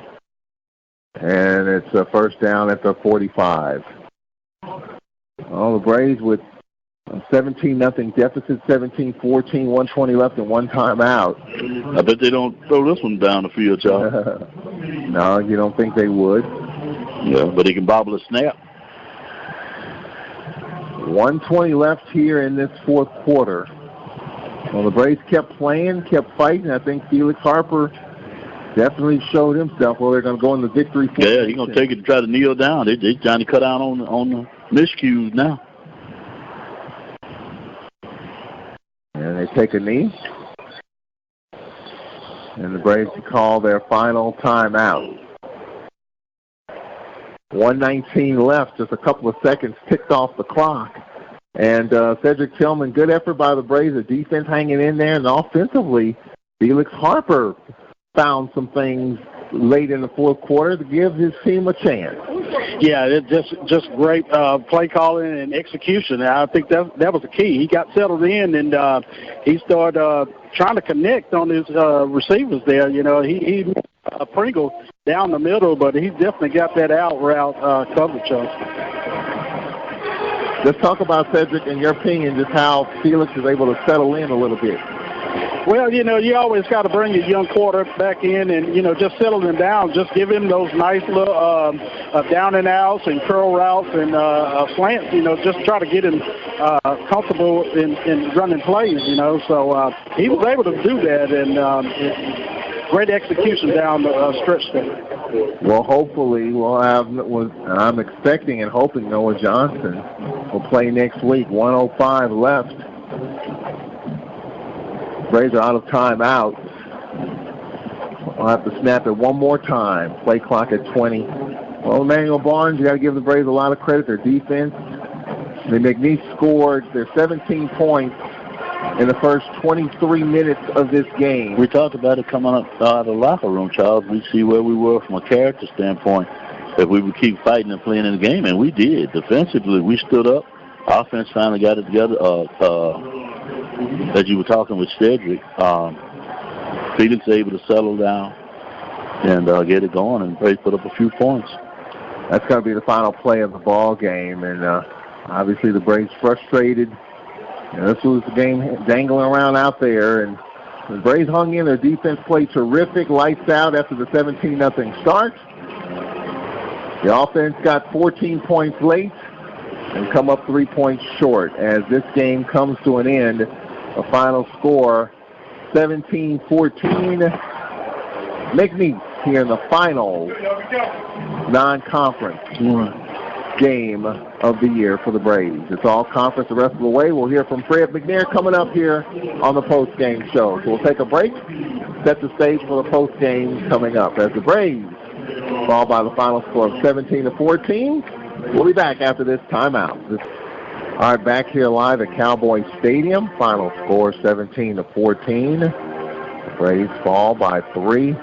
Missing field goals, missing opportunities, and have to clean that up. It's wax play the rest of the way as the Braves fall by 3 after trailing 17-0 at one point in this game. They made a game of it, had an opportunity, could have got an onside kick and would have had a chance. Taking on the Prairie View Panthers next week, and the Panthers lose 42-35 at home to Nicholls State. So you're taking on a Prairie View team. Coach Dooley in his second season, known for offense. He was at Grambling OC, the offensive coordinator, worked with Kincaid. So he knows how to put points on the board, and they put 35 on Nicholls at home, but lose 42-35. So that's the home opener coming up on Saturday at 5 o'clock. That game will be shown on ESPN Plus, about 5:05, 5:06, the kickoff from Jack Spinks Marino Castle Stadium. Let's recap the scoring. Wasn't much. The Braves made it happen and made a nice comeback in this game as the Braves at one point were down 17-0. They were down 7-0 on a 19-yard touchdown pass from Cody Ogeron to Siren Sutton with 6:27 left in the first quarter. That was the score at the end of the first, 7-0. In the second quarter, Cody Ogeron hit Trevor McGee, a 13-yard pass, made it 18-0. And then with 8:52 left in the second quarter, Anderson's 37-yard field goal was 17-0, and that was all the points that McNeese had. No scoring in the third and the fourth. Chris Blair with 3:56 left in the fourth quarter. A touchdown pass from Felix Harper. Late in the second quarter, by the way, Noah Johnson went down and came out of the game with an injury and did not return. And we'll be getting his status on Monday. This has a precaution holding him out. And Felix Harper, playing the last 2 quarters and change, was 13 of 28 for 132 and 15 yards on the ground. So with 17-0 going into the fourth quarter with 3:56 left, Blair, 13-yard pass from Harper, made it 17-6. And then Nico Duffy's touchdown made it 17-14, the 2-point conversion. And the Braves with the onside kick. And they were offsides, and that was it as McNeese recovered the onside kick.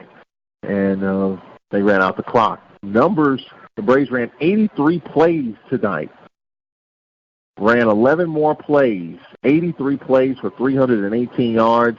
The numbers offensively were even, 324 for McNeese, 318 for Alcorn. The Braves ran 11 more plays. The Braves 154 yards rushing, 164 through the air. And the turnovers hurt. Just missed opportunities. The Braves won the time of possession, 32:05 to 27:55. The Braves were 6 of 19 on third down. Braves with 10 penalties in the game. We talked about the Braves rushing attack. They were led by Waller with 77 yards on 18 carries. Nico Duffy with 41 yards. Noah Johnson with 7 carries for 21 yards. And Felix Harper, 3 carries for 15 yards, a part of the 154-yard running attack for the Braves. Felix Harper, 13 of 28 for 132. Noah Johnson, 4 of 9 while he was in there. The Braves quarterbacks were sacked 3 times. The leading receiver was Nico Duffy, 5 receptions for 54 yards. Pringle, 5 for 49. Chris Blair, a touchdown, 2 for 25.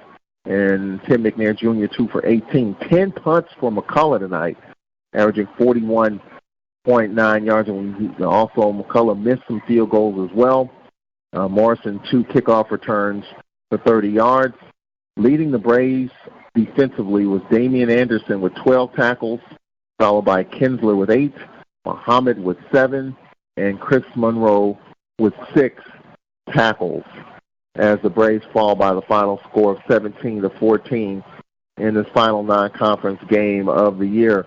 Charles Edmond, Emmanuel Barnes, let's check in with Cedric Tillman, who's back up here in the booth, and a lot of action and what wasn't called and all of that. And Fred McNair obviously got a penalty, and that was tough to digest in the first, 22 minutes of this game, Cedric Tillman, but you got to give the Braves credit for hanging tough and giving themselves a chance late in this game. Yeah, the Braves had several opportunities there. If we could have at least got 2 of those field goals, and, I'm not going to talk about the missed calls of the calls we should have gotten and all that, but, it's just a lot of missed opportunity and not being consistent on offense. And I just applaud the defense for just holding it down, in the second half. Yeah, Emmanuel Barnes, Cedric Thorne's defense continued to play, and just not even, I remember him saying that he doesn't even look at the score. He knows his defense has to get off the field, regardless of what the score is. And when it was 17-0, the defense just held forth, kept playing, and shut out McNeese, the last 36 minutes of this game. Yeah, they did, but we talked about it coming out of the half. Coach would find out what he had. And I think defensively, I agree with you 100%. But offensively, they didn't quit either. Otherwise, they never would have gotten an opportunity to put the points up to get back in the game. So I think one thing that we can say that, I know the inconsistency and those things, we had some people that didn't even play in the game, several, and we haven't talked about that, but, that was a decision we made to save some people, rest them, let them get some injuries well for conference play. But the one positive thing I feel is that the team didn't quit on him. The defense dug in and decided, they were going to play. The offense just kept grinding away and got themselves back in the ball game. They might have gotten in it late, but they got themselves back in the game. And I think that's, both sides did be commended for that. They didn't give up. Yeah, and I think you take this energy, and of course the loss, you don't like that. No. You take the energy and the effort, you take that into the game at home against Prairie View, a very critical 3-game stretch for the Braves, 2 at home in a row, Prairie View and Valley, and then we go to Bama State. Yeah. Bama State, tough game against Kennesaw, losing 42-7. And you look at UAPB beating Langston tonight, Jackson State holding on, 108 left in the fourth quarter. Jackson State 49, Tennessee State 44. Oh, wow. But I think if we can get some people healthy, Charles, those little soft tissue injuries that people talk about, and we didn't play Anthony again tonight. He's very important part of the offense. We didn't play Mustafa Ibrahim. Several young people that didn't go tonight. I just think we'll be all right. And I think Noah, we made a good choice not to put him back in there. He may have been able to go. That's just me. I like the idea that we didn't do it. And because, as you said, that 3-game stretch coming up, Chuck, that's going to be a dealer. I'm just looking at the Prairie View Nichols game tonight. Panthers lost 42-35, but they were up at home 21-6 at halftime. Nichols State with 29 points in the third quarter. So the Panthers were down 35-21. The Panthers scored 14 in the fourth and outscoring Nichols 14-7 in the fourth quarter. Let's see, it was 35-21 and 35-28 with 13-11 left in the fourth. Then 42-28, the Panthers scored. Jalen Morton, we'll be seeing him next week. Tony Mullins, a 36-yard reception. So Morton apparently is their quarterback. I know Coach Dooley. Did Prairie View win it? Oh, Prairie View lost. Oh, okay. Sorry. Okay. Yeah, they lost 42-35. But clearly Morton is their quarterback, Cedric Tillman. I remember Dooley, head coach at Prairie View, was saying he's got 3 or 4 quarterbacks, one in his back pocket that could be pretty special, but it looks like Jalen Morton will be the guy that we'll see pulling the trigger at quarterback next week for the Panthers. And I think that's the other thing, too, for the Panthers here, Cedric Tillman, is the fact that this team, Cedric, can score some points. and Coach Dooley knows how to score points and puts players in position to score points. But the question is their defense. You know, they gave up 42 against Nichols, including 29 in one quarter. And the Braves offense is going to have to bring their A game, especially against a team like the Prairie View Panthers, Cedric Tillman, that can score the football. Yeah, Prairie View definitely has a powerful offense, Charles. And, you know, I think you just said everything that I'm going to say, because Prairie View definitely the biggest problem is stopping the other opposing team's offense, you know, the last couple of years. And that's what kind of hurt them down the stretch. You know, last year they started out, you know, so powerful. You know, some teams couldn't stop them until, you know, we played them out there, and they kind of went downhill after that, you know, and the Braves kind of exposed their defense there for them when we played them last year. So might be a shootout when they come to Alcorn this year. Jalen Morton, 23 of 36 tonight, 327 yards, 3 touchdowns, 2 picks. Morton also was the leading rusher with 14 carries for 80 yards. Mullins was the leading receiver, 5 receptions for 90 yards. So you kind of get the idea. The Panthers are going to bring a potent offense to Jack Spinks Marino Castle Stadium. So you've got Prairie View Valley and Bama State. Bama State, when you look at what Bama State has done, and I think, you know, Bama State is a team that we definitely have to watch out for going forward. As they lost tonight big. They had a tough non-conference schedule. And, you know, we've got Savannah State for homecoming. I misspoke, Cedric. Someone sent me a text. We do have Savannah State coming up, and that is the final non-conference game. So we have Savannah State for homecoming. But clearly you look at the next few games, you've got Valley, you've got Prairie View, and you got Bama State with Savannah State for homecoming. The next 4 games, I think, Cedric, will be key for this Braves team to get back on track, and maybe this will get the offense going a little bit as we go forward here the next few weeks. Well, I mean, it's just one game at a time right now, Charles, and we just got to get healthy. That's the main thing right now, and just take care of the first game we got next, you know. So I don't want to look too far down the road. Yeah, Prairie View definitely a team that, you know, they started out like a ball of fire last year, won the SWAC-MEAC Challenge, and a lot of people anointed them as the Western Division champs in the first month of the season. Then the Braves went to PVU and beat them, and then Southern just embarrassed them at Panther Stadium, and that took the life out of the Panther sails. I think they lost a game late to Jackson State to take them out of the Western Division race. But, you know, Coach Dooley knows offense. He worked with Kincaid at Grambling when he was the OC there, so he knows offense. And Emmanuel Barnes, our defense, and Cedric Thorne's got to dial up some things to contain Morton. One of the things that I've seen with the Panthers is they have a good passing attack, but their running game was kind of stale last year at times. And if Morton's probably their best, and I was looking at the stats. Right, they won't be stale this year. The running back's going to be the guy. He's pretty shifty, Charles. I've forgotten his name, Small, but he's shifty. And also Morton is also a pretty good runner as well. So it'll be a lot of moving pieces getting ready for this game. I believe we'll be up to the task. We'll be on the air at 4:30 with the pregame show. And kickoff around 5:03. Game will be on ESPN Plus. You'll be able to check it out online. Braves with a good effort, down 17-0, and fell short by the final score of 17-14. So we'll talk to you on Monday night for the Fred McNair Radio Show on Monday night at 6 o'clock. You can give us a call, 601-877-6595. For your question, Tall Man Radio. You can text the question, 601-348-7254. Interesting stretch coming up for the Braves, but it begins against Prairie View at home on Saturday. We'll talk to you Monday night for the Fred McNair Radio Show, and next Saturday against Prairie View. For our producer, Jamario Brooks, who's going to welcome the Open Mic Broadcast Network to the Braves family of affiliates, and Dr. Michael Prince and his crew, doing a fine job there as one of our newest family members in the Braves Network family. Final score, 17-14. The Braves fall to McNeese. For our producer, Jamario Brooks, Emmanuel Barnes, Cedric Tillman, I'm Charles Edmond. We'll talk to you Monday night. So long. the voice of student athletics, the Open Mic Broadcast Network.